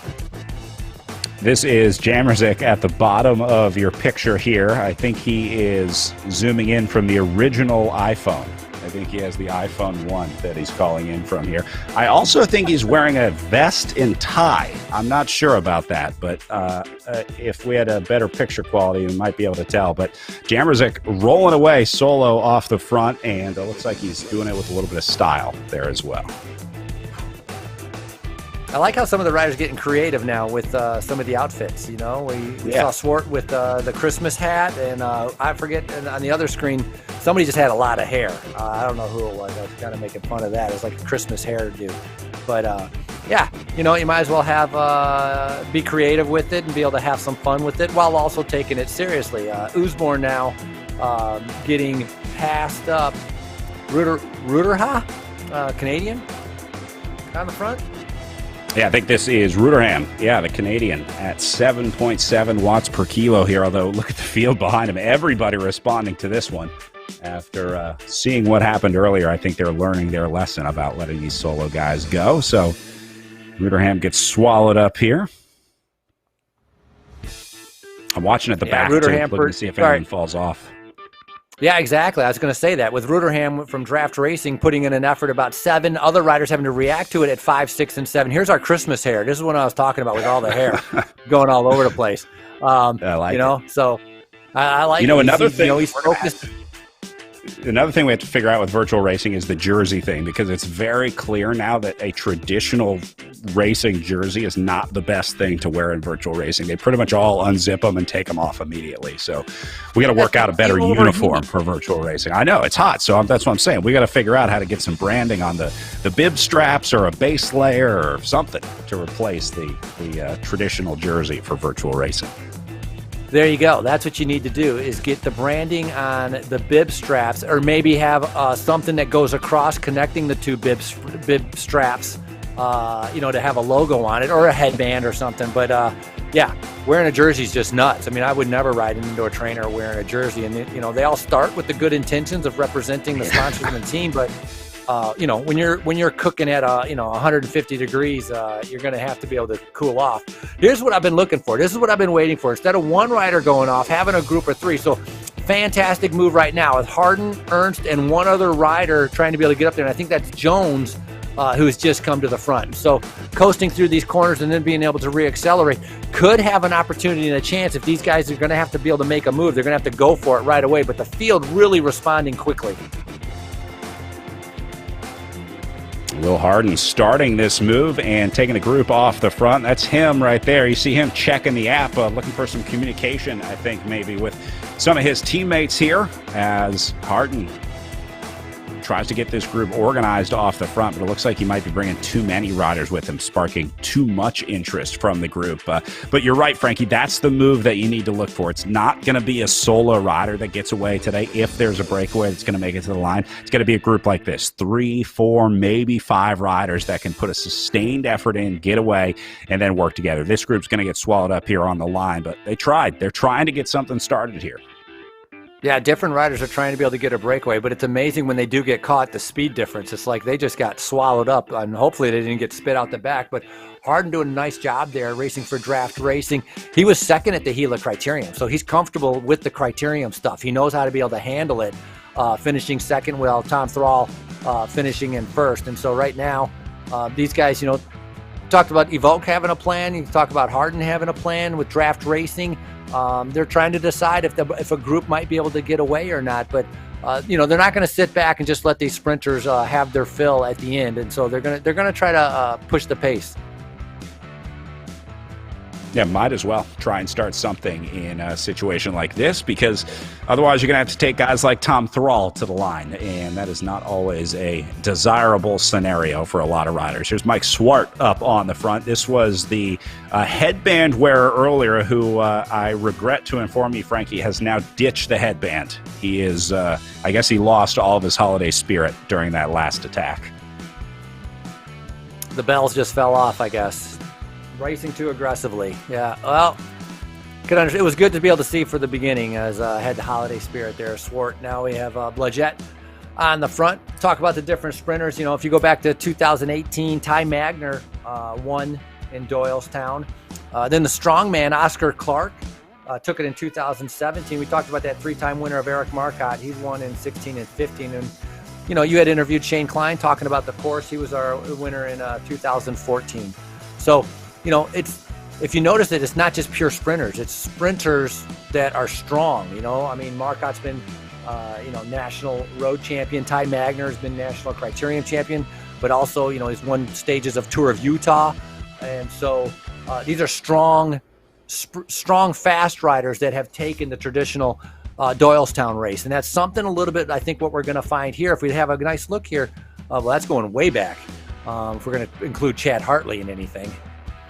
Yeah, it's been a while since we saw Chad Hartley line up on the line, but 2004, the first recorded winner of the Doylestown Criterium. A lot of good names on this list, and a lot of international riders used to come to the race as well. Remember, it was part of the Univest Grand Prix back in the day, and so that's where riders like Mattia Gavazzi, Yuri Medlashenko come in, Jona Lundgren winning from Sweden back in 2010, and then we started to see more American winners starting in 2011, where Jesse Anthony moved in. And then starting in 2012, that's where we kind of started to see the domestic riders and domestic teams really start to take over at the Doylestown Criteriums because they had so much experience racing in the Criteriums here in the United States. It's one of the cool parts of racing here in the United States, and certainly one of my favorite parts of American bike racing, Frankie, is the unique part of Criterium racing. No, it's pretty amazing. 18 years of having the Doylestown. Started, John Eustace started it and did a fantastic job organizing it and putting on, road races with the Criteriums. And then Laura Ruppert has taken over the last few years and, continued that tradition, even developing it more into a community event. Have a fantastic kids race where a ton of kids come out and get on all the different bikes from the different ages with, from little big wheels to training wheels to normal, where they do a whole entire lap, the kids race, which is a lot of fun to be able to watch. And as Laura had mentioned, from category 5s all the way up to the pros, all different age level of categories, even have a citizens race. So very much community focused, community involved with the bike race. And it's a ton of fun. And so Laura's done a good job continuing it with the live web stream and the racing, keep it alive and well. Through USA Cycling and the racing community, but also for the city of Doylestown. It's a fine line that these events have to walk between serving the community and serving the racers, right? Serving the world of bike racing. We all want these events to be big-time professional races that we're going to see on TV, but at the same time, a lot of these events serve a really important role in their local community where they are, and they've really become staples of the community calendar. And I know Doylestown Crit is one of those. Talking with so many people in the lead up to this race, just about everyone I chatted with was really looking forward to getting back to real life racing in 2021, where hopefully we'll be able to see each other in person and get back to the bike racing that we all know and love in real life bike racing.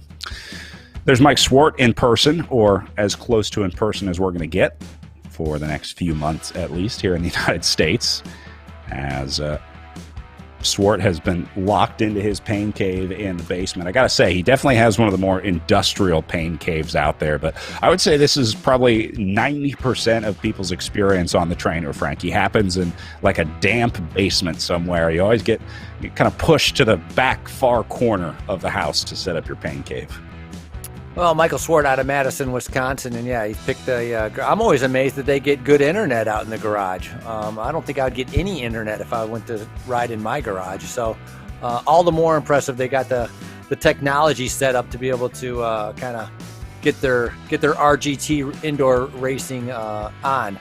But Swart focused. I mean, you talk about that laser look, and I mean, he's got it right now. He's making sure he's not going to make a mistake, and he's staying up in those with those front riders. Because 22 kilometers to go, so gone through a lot of the race, and so now it's getting down to like, hey, you don't want to make a silly mistake, because once you get into the final 10K, it's really going to be kind of going flat out. Right, the watts you spend now are the watts that you'll be looking for in about 22 kilometers from now. So watch the riders that are spending the least amount of time in the higher power zones, the orange and red zones, because a lot of times those are the riders that struggle the most when we get towards the final few kilometers, the riders that were riding inefficiently for the majority of the race. You can get by, you can kind of cheat your way by on strength in this group, but no way you're going to be able to do well in the finish if you've been riding inefficiently, if you haven't been saving your energy in the group. So see, there's a constant cycle at the front here. Nobody wants to be a guy on the front in this situation. It's much more dynamic than the real life road races that we watch, where these riders are constantly battling to get off the front, because in a scenario like this, Frankie, if you're sitting up there on the front, you can just take a few watts off with no real consequence other than saving energy. So it's a game of kind of trying to get up there and then feather off just a little bit so you go further back in the group and not too far back. No, that's exactly. I mean, well put, Brad. I mean, you explained it pretty good. Whereas in real life, if you're in 21K to go, you're sitting in the middle of the group, you're coasting through the corners, you're in a small gear, and you're coasting on the stretch. Look at this 3-up team sprint right now. Blackburn, Swart, and Jarmazik, all 3 green jerseys now on the attack right now, and 9 watts per kilogram, 7 watts per kilogram. Somebody must have said something, because these guys all got together and pretty much did a team attack, trying to be able to split up this group. Unbelievable. Yeah, look at this big turning point in the race here as they lit a fuse in that group. Here's Bruce Bird at the bottom of your screen, part of that move. Now, Bird is a second half rider. This is a guy that we didn't really see much in the Tour of the Gila stages early on, but towards the last half of the race, that's where Bird really made himself known. So could be a rider to watch out there for the Draft Racing team in the red and black jerseys. Certainly another strong rider in this field.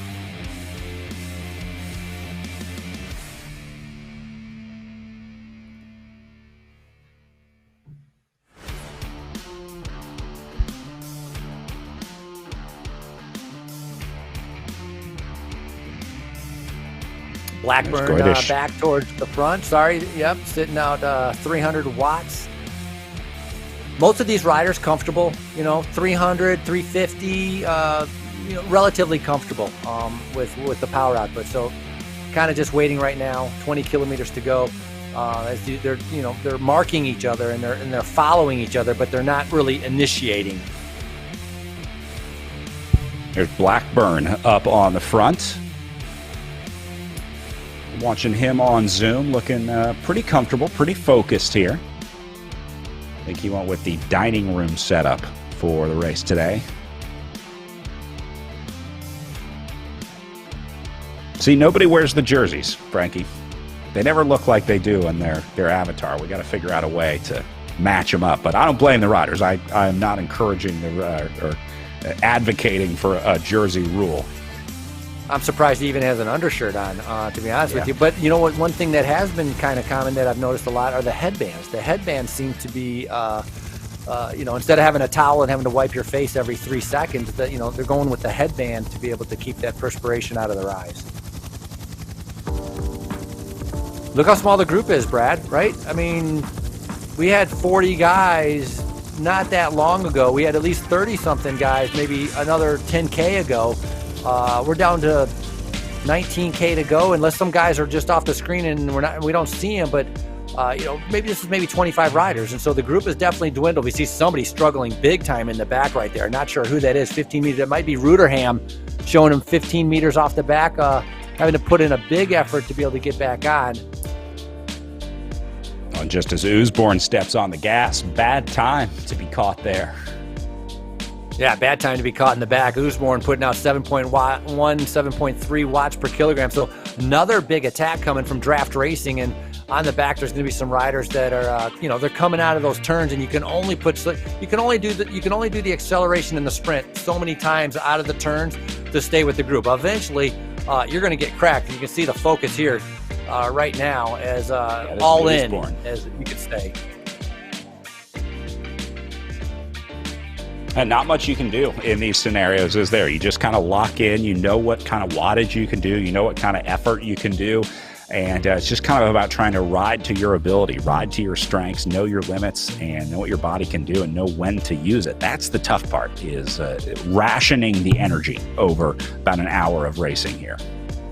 Yeah, and normally that would really be true with the road races, but I think that rationing of energy, as you had just mentioned, Brad, is a little bit different with the way these criteriums and the turns and the coasting and the accelerating. I mean, we've seen some riders who are riding very kind of steady, other riders with a completely different technique of kind of pedaling, coasting, pedaling, relaxing, and then going flat out. And so it's different. And I think the experience from doing the Gila criterium and doing this is going to pay dividends, especially for what's coming up tomorrow, which it has a ton of turns with the Armed Forces Classic. Yeah, certainly a different race tomorrow with Armed Forces. A few more turns, or less turns, I should say. 5 turns on that course. Really unique one out there. So going to be a lot of fun tomorrow with an 11 a.m. Eastern start time for our pro women in the virtual Armed Forces Cycling Classic tomorrow. Looks like Canyon Esports coming up to the front here. Frankie, this is the team. We haven't seen much of these guys out there today in terms of riding on the front, but it's not how you start, it's how you finish. And Canyon Esports knows it. That's them in the purple and blue jerseys starting to get their riders up here.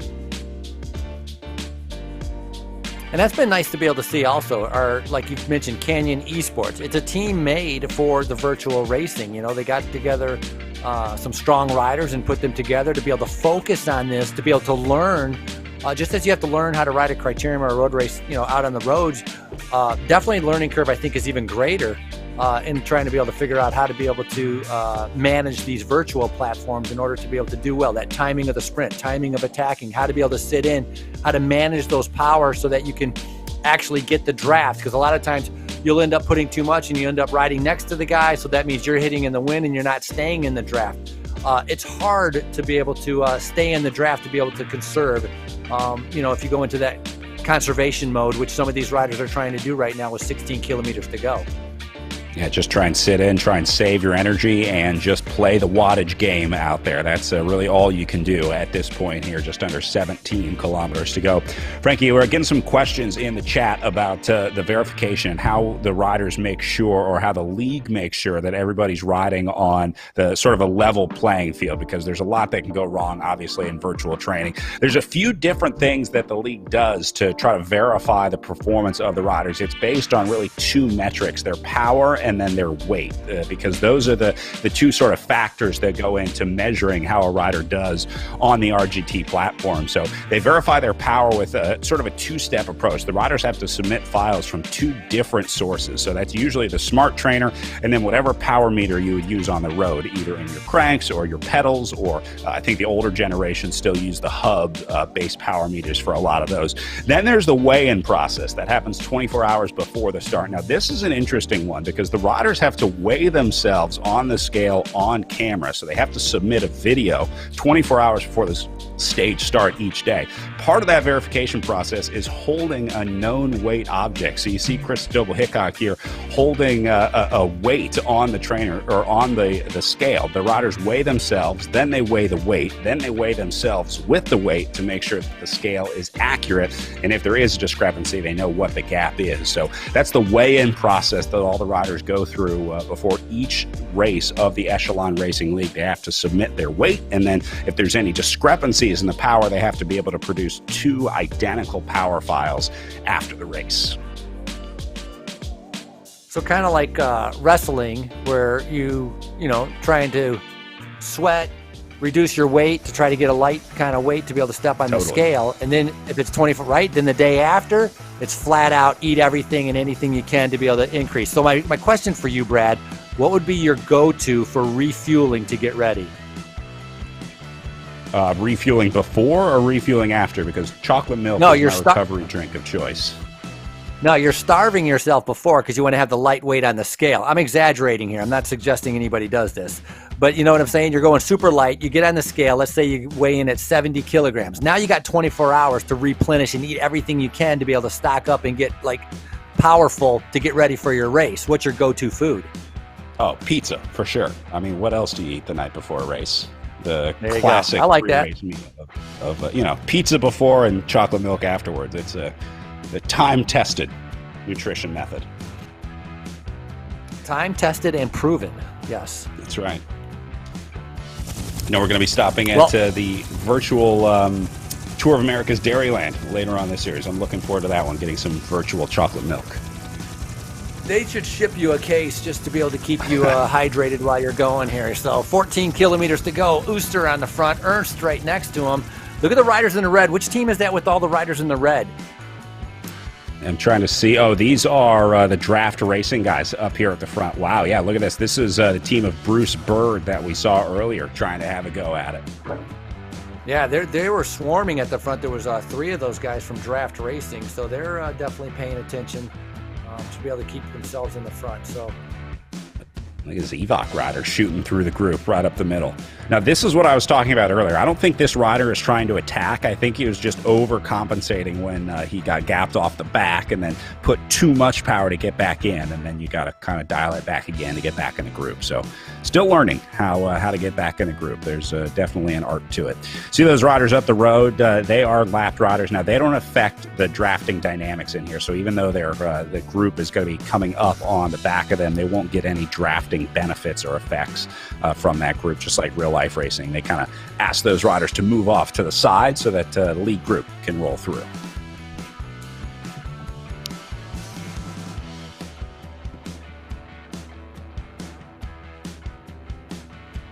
Kind of interesting there seeing earlier. It's Jones.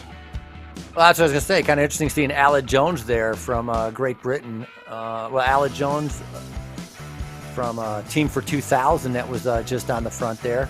There's Canyon Sports. You got the roster right there. Obviously, a very strong esports team with the virtual bike racing, draft racing also.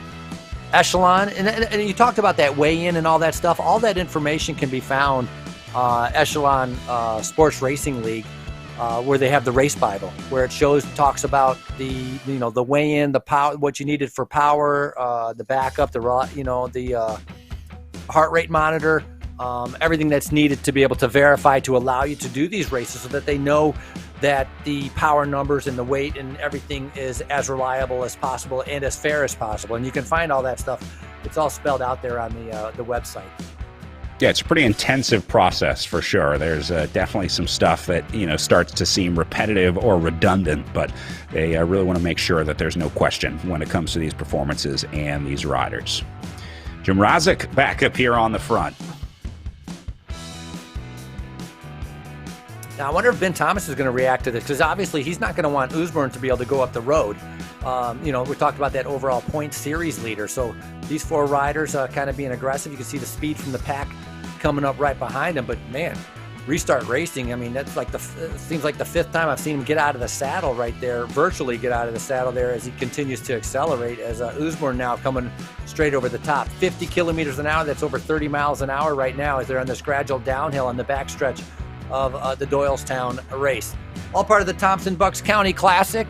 Great to be able to see, to be able to have this kind of race series come together. Started 3 weeks ago and is going to go all the way into March, and so that's a lot of opportunity for many of these riders to get plenty of racing in. Yeah, what a great opportunity for the races, too. Obviously, 2020, 2021 are going to be tough years for the real-life events. So nice way to support our favorite events to kind of help them get through this tough time, because it's really tough for not only the race directors, but obviously the finances of those races as well. So nice opportunity to try and help some of our favorite races here in the United States continue to thrive past the pandemic here. Bruce Byrd in the saddle, out of the saddle, in the saddle, out of the saddle. Very different style. Because, if you go back, we saw Jacqueline Goby and Christy Tracy and Krista Doble-Hillcock got out of the saddle a good amount. But if you go back to Tracy and Goby, very much in the saddle, very steady. They were just kind of going, although Tracy was talking about being able to rest and coast, but very different than what we see right here with Byrd. I mean, out of the saddle, in the saddle, kind of adjusting himself as he tries to, attack or keep up with the group that's out there on the race course. Well, out of the saddle for this one, getting a few different looks at the front group here, as see some riders moving up the outside.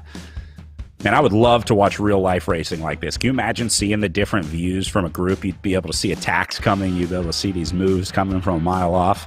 I guess that's one of the cool parts of virtual racing. We can have as many cameras as we want out there on the course. That would be pretty cool.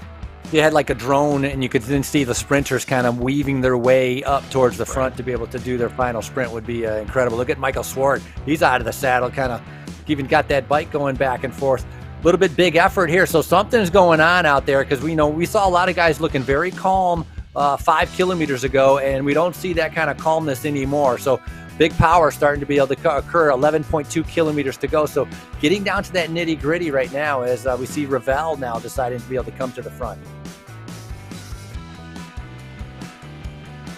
Blackburn going to go with him.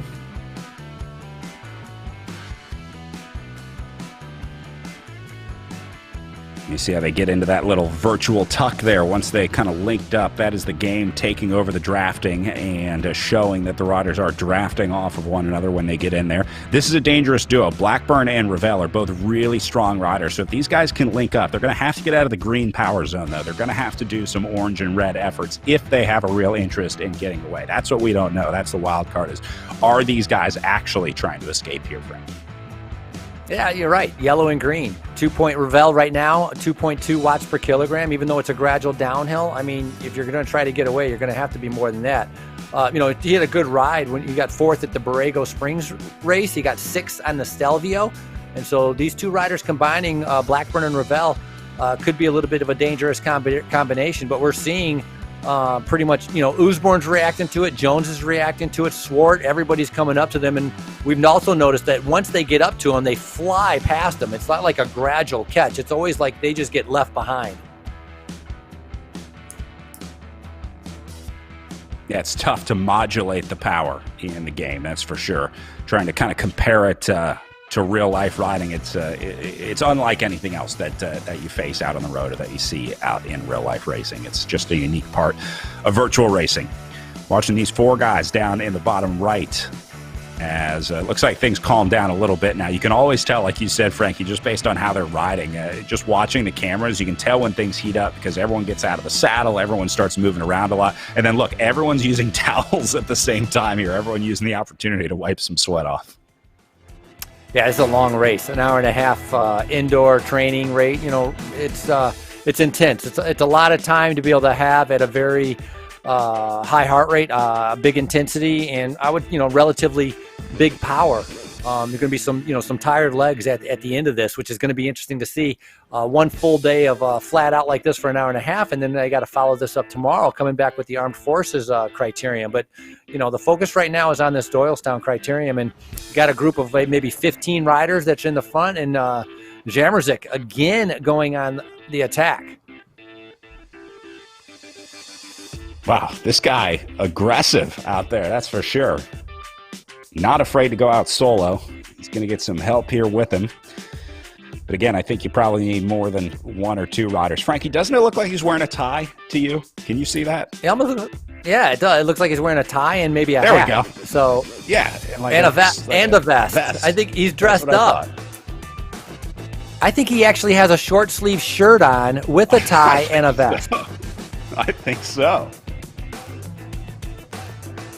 I'm cheering for him now. I'm all about this guy. Anyone that wears a tie to race, I'm cheering for. I just hope he has cycling shorts on and not something else. Well, maybe some, like if he's doing this like with dress pants on.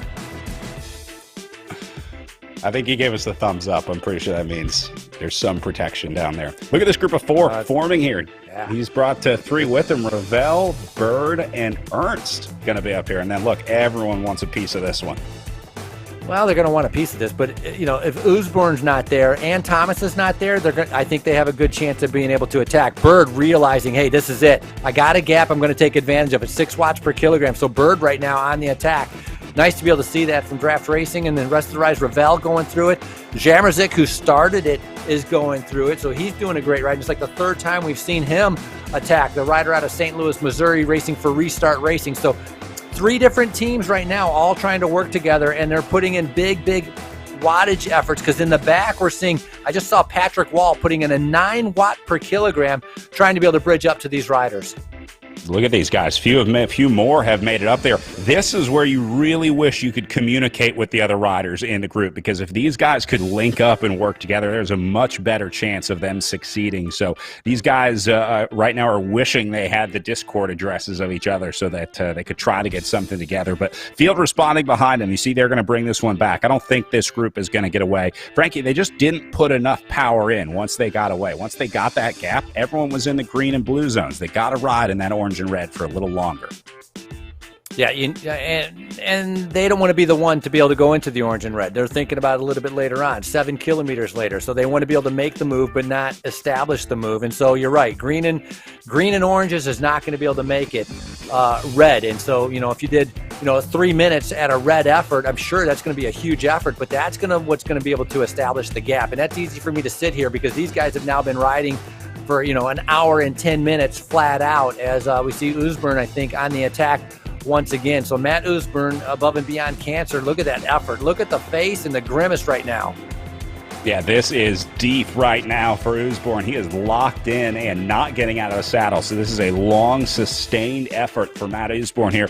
Remember, Usborn is trying to beat Ben Thomas out there today because Usborn's sitting 2nd place overall in the men's GC. So I'm sure he'd love to get a stage win, but he's also in a situation like this. If you can get Ben Thomas on the wrong side of a split on a day like today, that's great news for your GC ambitions. Yeah, especially right. Instead of having a one place differential, right? If you can get him on the wrong side of that, and you have like a gap of like 5 riders, that's going to be a bigger swing in points. And of course, Ben Thomas is thinking the exact same thing. Thomas is sitting back saying, "All right, Usborn, go for it. Keep attacking. Keep using up all your power, because I'm going to go later on, and I'm going to make you pay for what you're doing right now." And so, a little bit of a game going on right now between Usborn and Thomas, as they're fighting for that overall points lead, but also we have our Doylestown winner, whoever's going to be able to take that on the line also. We talked about some of the pain caves. How about this one? He's got the multicolored LEDs in here.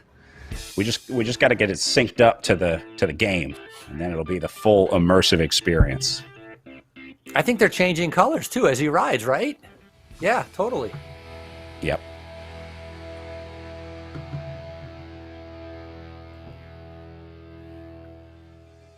Who is it? Let's see. I do not know, but I will try and get to the bottom of it. It's interesting, how he was just pouring water, like, when it's like really hot out and you pour water on the nape of your back, like down your jersey. He was just pouring water down his back, trying to cool off. Jade Mullaney, the rider here with the LED pain cave. Nice. All right. See, everybody's getting creative, and I like seeing that. Swart is putting the festive headgear back on it. It is almost go time here. Things are getting serious in Mike Swart's basement. Yeah, there you go. Laser focus, got the festive headgear on. Like being able to see that. 6 kilometers to go, so he does not going to have to wear it that much longer because at the speed that they're going, they are flying in towards the finish line. And look at this group.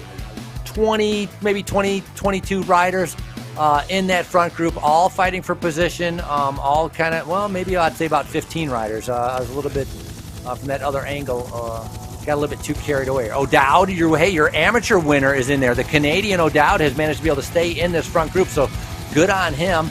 You see Warner, we had talked about him being able to stay up there also. As you can see, that team doing a great job with the racing that's been going on. He was third at the Gila Monster, riding for Above and Beyond Cancer.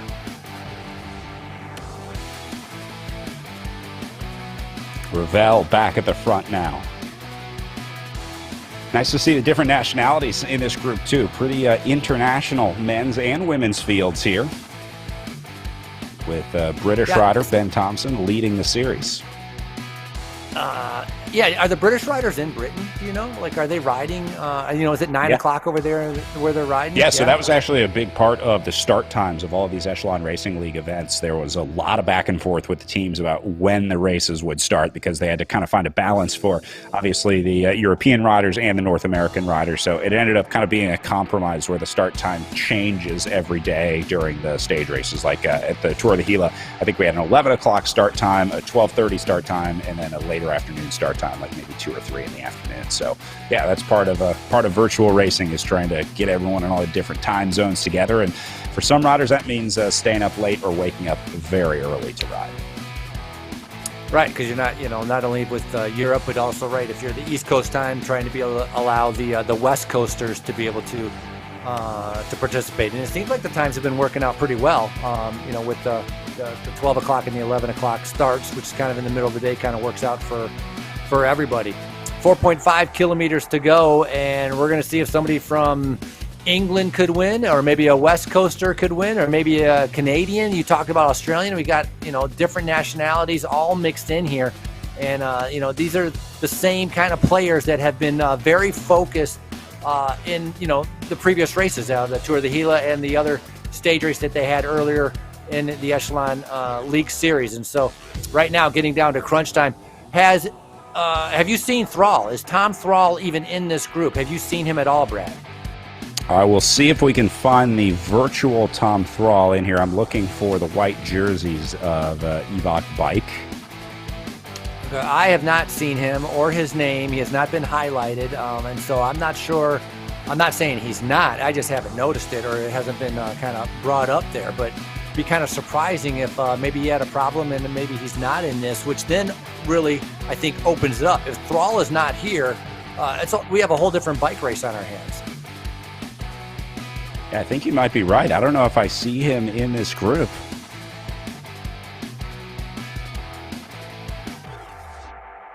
He might have had a technical issue because he's dropped off of his camera as well. So maybe he had some internet issues. Not sure. We'll see if we can figure out what happened to Tom Thrall. But good observation, Frankie. I think he is missing from this front group.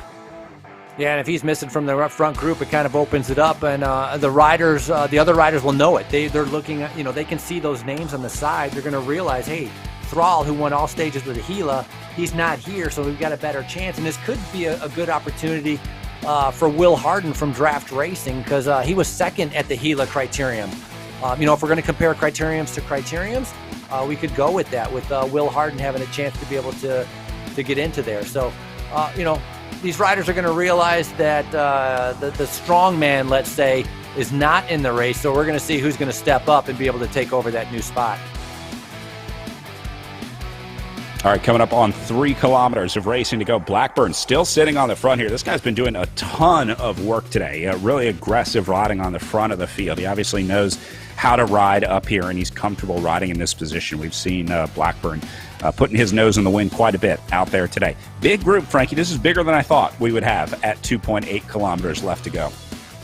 Yeah, relatively big, and it's the green jerseys. Restart Racing, just a minute ago, there was 2 of them on the front that they're trying to kind of organize and get together. We see Draft Racing trying to get together, and a lot of it's just trying to stay up near the front to be able to keep themselves in a good position. A little bit later on, it'll be interesting to see if anybody actually gets on the front like kind of early. Let's say 1.6 kilometers out to keep the pace high to prevent anybody from attacking in case they have a good sprinter. We're at 2.5 kilometers out, so we're getting down towards that final part. But yeah, we have, this is 15, 20 riders, pretty good sized group here coming in towards the finish. And you see the riders getting ready as we take a look inside for some of these riders. A lot of waiting around right now, Frankie. They haven't really lit the fuse yet. You can just see the way that the guys are riding. It looks pretty calm on their Zoom cams right now. A few riders. That's Brian Hodges in the bottom left getting out of the saddle, but that's just Hodges' riding style. Now the attack's starting to come here. Watching on the game camera, I think this is one of the Evok bike riders going again. Well, Patrick Wall looks like he's going pretty deep right there. Will Harden looks the opposite. Will Harden looks like he's got fingers in the nose, looking very, very comfortable, just kind of sitting in right now. Watts per kilogram is something to keep an eye out. You talked about, Brad has talked about the green zone, the yellow zone. Keep an eye out of when those things start to flash over to the red zone.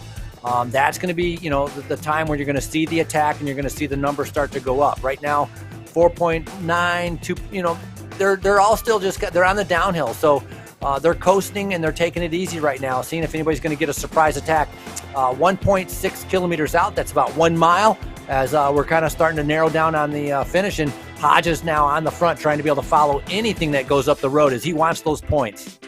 And look at this, seeing Ben Thomas getting his nose in the wind for the first time today after staying calm for most of the day. He made the selection. He's there, and now Thomas can start racing here. So keep an eye on the sort of pink jersey of Ben Thomas. Now, he wears a different jersey than his teammates because that is the series leader's jersey that the riders wear in the game. So you'll see Thomas rolling through in a different jersey than his team tour jerseys.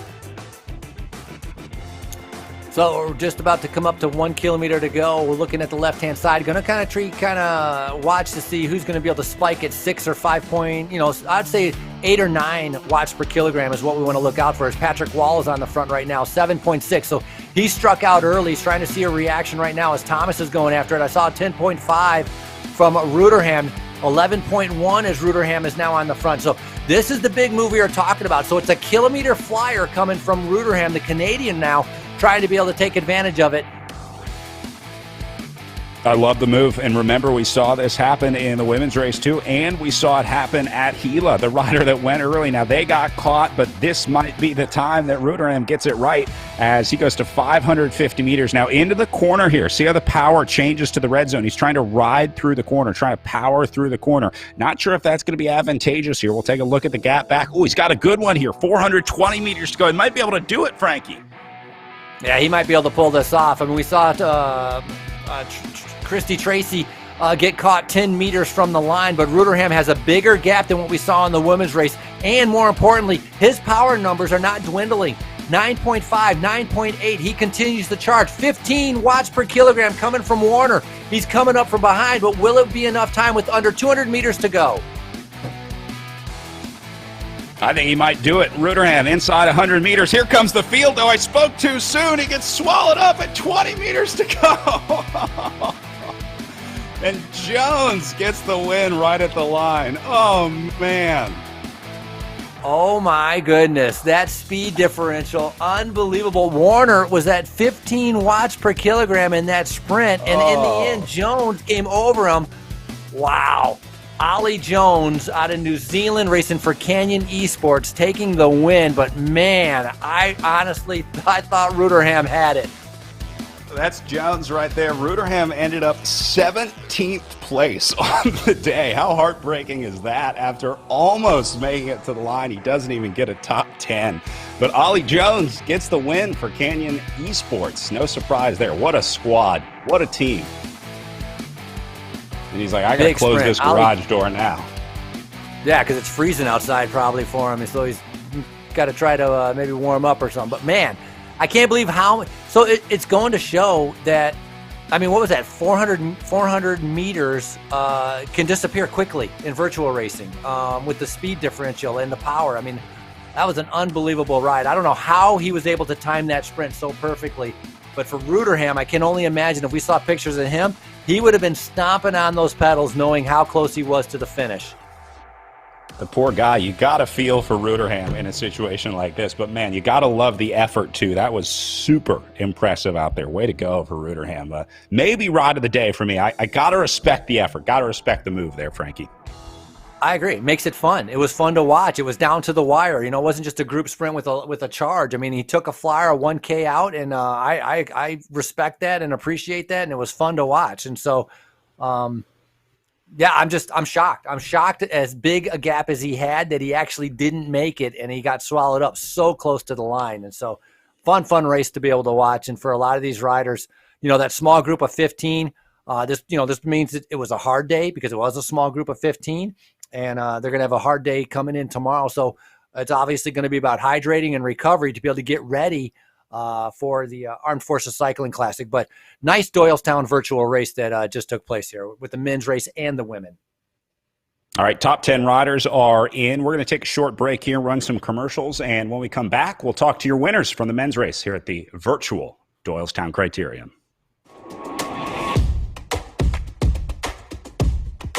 Normatec recovery systems give you a high-tech compression massage for warm-up pre-workout and recovery post-workout. The technology is very safe and is used by a broad range of athletic types and really any fitness enthusiast looking to get the most out of their workout. The whole idea is that we're using air compression to help increase circulation in the body. We wanted to mimic physiology, the way the body moves fluids. We went ahead and took a lot of those principles and put it into a system that you can use on your different extremities and your hips as well. Normatec has been an industry leader in pneumatic compression, providing improved mobility and profound healing for thousands of patients. We continually work with researchers to study and develop the effectiveness of our technology. It's all about creating that community space where people have a conversation around recovery and start really challenging their beliefs in what is possible and what they've known and maybe what could be.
The 2020 Virtual Bucks County Classic brought to you by Biomoto. Move better and enhance your recovery.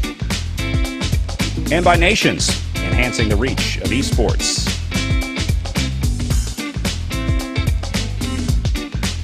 By Normatec and Hyperice.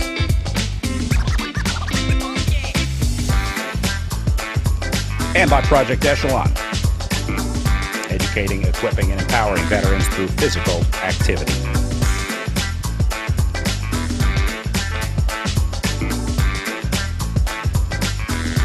Nice look at some of the early bikes made in Doylestown, Pennsylvania. As we wrap up our pro men's race, let's see if we can grab a word in our Zoom with our race winner. All right, Ollie Jones, can you hear us, Ollie? Yeah, loud and clear. Hey, what an exciting race out there. The late race flyer catching the group at the end. Did you think that guy might have had a shot when he went solo at the end? Yeah, I think he had a pretty decent gap there, I saw at the end. I was mostly just focused on winning the sprint, and yeah, it looks like I just came back at the line. Hey, was there a team strategy out there today? I mean, was there a plan for you going into this one? As my first time riding on the Road Grand Tours platform, so I was kind of just going out there to get a feel for it for the first half of the race, and see how I was going towards the end. And then I think we just had me and Alex in there, and Alex has raced a couple of times on there, so he told me a few things about the cornering and the draft. So it was more play by ear than anything planned by the start.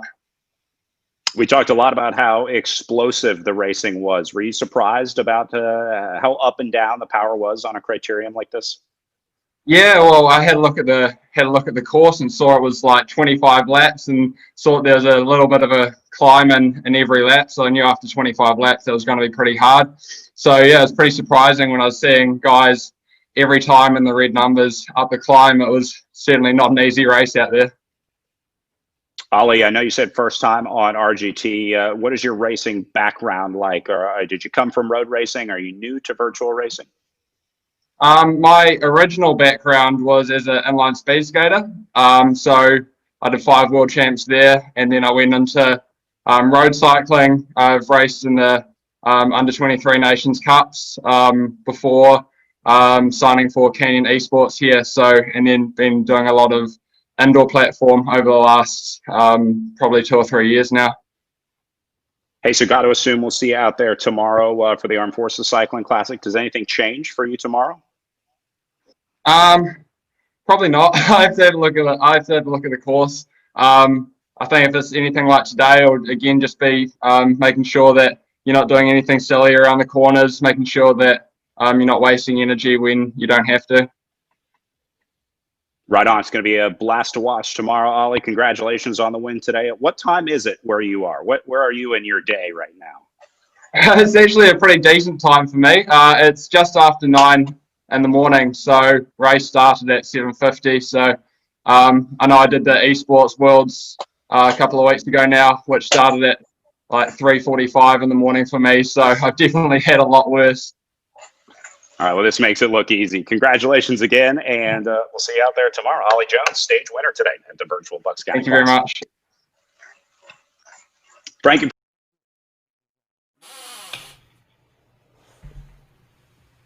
Pretty cool to see so many different riders from different backgrounds coming to race here, Frankie. Riders from all over the world and all different disciplines getting a chance to match up out there today. Look at the gaps today. Ben Thomas at 0.09 seconds behind in second place. That's, what, 9/100ths of a second for Thomas behind Jones, with Dowd in third, and Hodges going to take fourth place today with Alex West in fifth. Most impressive ride for you out there today, Frankie?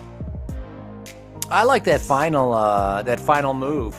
I thought he was going to be able to make it. I thought that was fun. I mean, obviously, he got swallowed up and spit out the back, and so. But Ollie Jones, guy's got some speed. He talked about coming from inline skating, which was kind of interesting to be able to hear. So that was fun. But also pretty impressed with Ben Thomas in second. I mean, you didn't really know who the heck was where at that finish. But Ben Thomas going to pick up some points, which obviously he wanted. And then your amateur champion that we had talked about, they've got an invitation to be able to do this race. Oliver Dowd finished up in third. So that's a great ride by him from Restart Racing. We're going to see if we can grab a word with Ben Thomas up next here, as Thomas had a great ride as well, and I think should defend his GC. We can go to Ben in Zoom. Hey. Ben, can you hear us? Yeah, I can hear you loud and clear.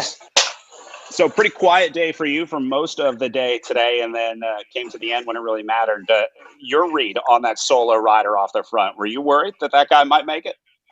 We had a few breakaways mid-race, and actually there was some bigger groups, not just solo riders. There was some, I think maybe like a group of 6 or so went up the road.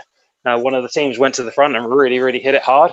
And that really split the race, and you could see from the size of the front group how quick riders were getting spat out the back. So yeah, wouldn't say how similar was this to the virtual tour of the Gila Crit? I think this was harder because, well, from what I remember anyway, this seemed to be because of the elevation here, that the long drag up to the finish really stung. And when the pace was on, that was taking a lot of matches, a lot of energy. And to try and save the energy in the group wasn't always easy. So yeah, you had to be on it, had to be alert. Luckily, the team was pretty strong today. We had a strong number of riders. everyone there was strong. So yeah, we rode well, and I think we were all there at the finish. Yeah, do you like these punchy rides? I mean, your background or your riding style, I imagine it's probably more like mountain biking on these crit days than the long road days. The mountain Not biking really. that I do is longer distance marathon style stuff. So I preferred it when you kind of had those long efforts, like up the Stelvio, which I won, just where you can get into a rhythm and just pace. I would rather that than this. I think I've still got a pretty good punch, but compared to some of the cross country boys who I coach, their kind of power repeatability is a lot better in the anaerobic engine, whereas I'm better on the longer efforts. All right, one more day of racing tomorrow. Are you feeling any fatigue from all this racing? We were talking about the schedule that a lot of you guys are carrying. Are you doing a lot of virtual racing? I mean, how many days a week are you racing? This week will be 3 days. Definitely, yeah. When you're doing a race series and it's on every week, then there's a bit of mental fatigue, if anything. And at this time of year, normally, you've had your off season, getting back on it, you wouldn't really be racing at this intensity. So it's definitely different to what I've done in previous years. But most of the rides that I'm doing out on the road now are just endurance rides, and then this is adding, some intensity to the winter. Yeah, really enjoying it. The off season is so 2019. Congratulations out there today, and great riding. Holding on to the GC. We'll see you out there tomorrow. Thank you. At the Armed Forces Cycling Classic. Thanks. Well, it doesn't get much better than that. Some really incredible riders taking the line here today. I want to bring back in race director Laura Reppert here from the Bucks County Classic, the virtual Doylestown Criterium. Laura, did you have a chance to watch today? How close was it to the real thing? Are you like cleaning up zip ties at home right now, trying to keep the authenticity going? I'm getting ready to get the broom out here. I watched the whole thing. I sat here and I did some knitting, which was good. It was great to watch. It was really exciting. The finish for the men's race especially was a complete surprise, and I just can't help but think that it kind of goes back to race founder John Eustace started this race to give young riders the opportunity to ride on, a big stage. And for that guy, Ollie, never having ridden on RGT before, and to just come out of nowhere and win just harkens back to how this race was founded, and I feel like that was really perfect. And next most important question of the day is, where did your hat come from? I know. You were talking about hats, so I said I gotta put a hat on. This is a genuine Tuscan lamb skin hat. It is my house hat because it is freezing in my house, and we've got a foot of snow on the ground here in Pennsylvania. So, Frankie, we need house hats. Yeah, you need. That'll be hat. Our next mission to get house hats. We have the snow. I just need the house hat. I want to see house hats tomorrow during Armed Forces. All right. We'll work on getting some house hats in the We Are Nation store. Yeah, thank you. You guys did a great job, and thank you to Echelon Racing League and to RGT. This was a really great experience. Appreciate it. And Laura, thank you for carrying the flag of American racing. Frankie, go ahead. No, I was going to say, it seemed like the riders said the virtual Doylestown was pretty darn hard, which kind of mimics the real Doylestown race. So, very fitting to have a hard virtual winner, or hard virtual race course with a great winner, which totally carries over towards Doylestown how it normally is. So we look forward to 2021 with you, Laura. As do I. Yeah, thank you. Thanks to all the riders, too, and I hope that you come out to Pennsylvania. Yeah, and Laura, when we're back in Doylestown in real life in 2021, where do we go to celebrate afterwards? Where's the post-race celebration so I can have a virtual celebration here? Mom's is right at the start-finish line, and that's usually the place to go. Yeah. Mom's. I like it. Mom's. Frankie looks like he spent some time in Mom's. Frankie knows what's up. All right, Laura, congratulations again on a great day. Thanks for being here, and thanks for all you do for American Bike Racing. Can't wait to be in Doylestown in real life in 2021. Well, Frankie, Ollie Jones takes the win today. Maybe a surprise winner, although you don't really get to the Esports World Championships or the Canyon Esports team without some results to you. So Ben Thomas, Oliver Dowd, Brian Hodges, and Alex West rounding out the top 5. Nice to see Bruce Bird held in there for a top 10. And Daniel Jamrazik, my ride of the day, the guy in the tie and vest, ends up 8th place for Restart Racing. How about that? Yeah, this was a great race. You know, it was fun to watch, and it was interesting how they talked about how that long drag coming up to the finish really played a big part in kind of tiring out the riders' legs, and why that group was so small, which is totally how the real-life Doylestown race plays out also. But so, big power, and, you know, we're going to look forward to tomorrow with the Armed Forces races. Yeah, so Armed Forces Cycling Classic with an 11 a.m. broadcast start time, 11 a.m. Eastern Standard Time here in the United States for our Sunday race. Then we're heading to the Gateway Cup, January 2nd and 3rd. Don't forget, amateur riders can race that December 26th and 27th as well. Before we head to the Redlands Bicycle Classic, January 22nd through 24th. Then Joe Martin Stage Race, February 5th through 7th. Green Mountain Stage Race, February 19th through 21st. And then we wrap up the Echelon Racing League with the virtual Tour of America's Dairyland, March 11th through 14th. All right, that's going to do it for us today. Frankie, it has been a blast hanging out with you here on the virtual racing platform. I cannot wait until we get to do this again in real life. I know it's been a tough year for a lot of us, but things like this make it a little more fun. So thanks for hanging with us today, Frankie. No, thanks for having me, Brad. You know, it's always it's a new experience, so it was enjoyable, and it's nice kind of learning about the new riders and just being blown away and impressed by the amount of power and how fit these guys are. So it's fun. More impressive riding coming tomorrow for the virtual Armed Forces Cycling Classic at 11 a.m. Eastern Standard Time. For Frankie Andreu, I'm Brad Soner saying thanks for watching the Echelon Racing League, and we'll see you tomorrow at the Armed Forces Cycling Classic.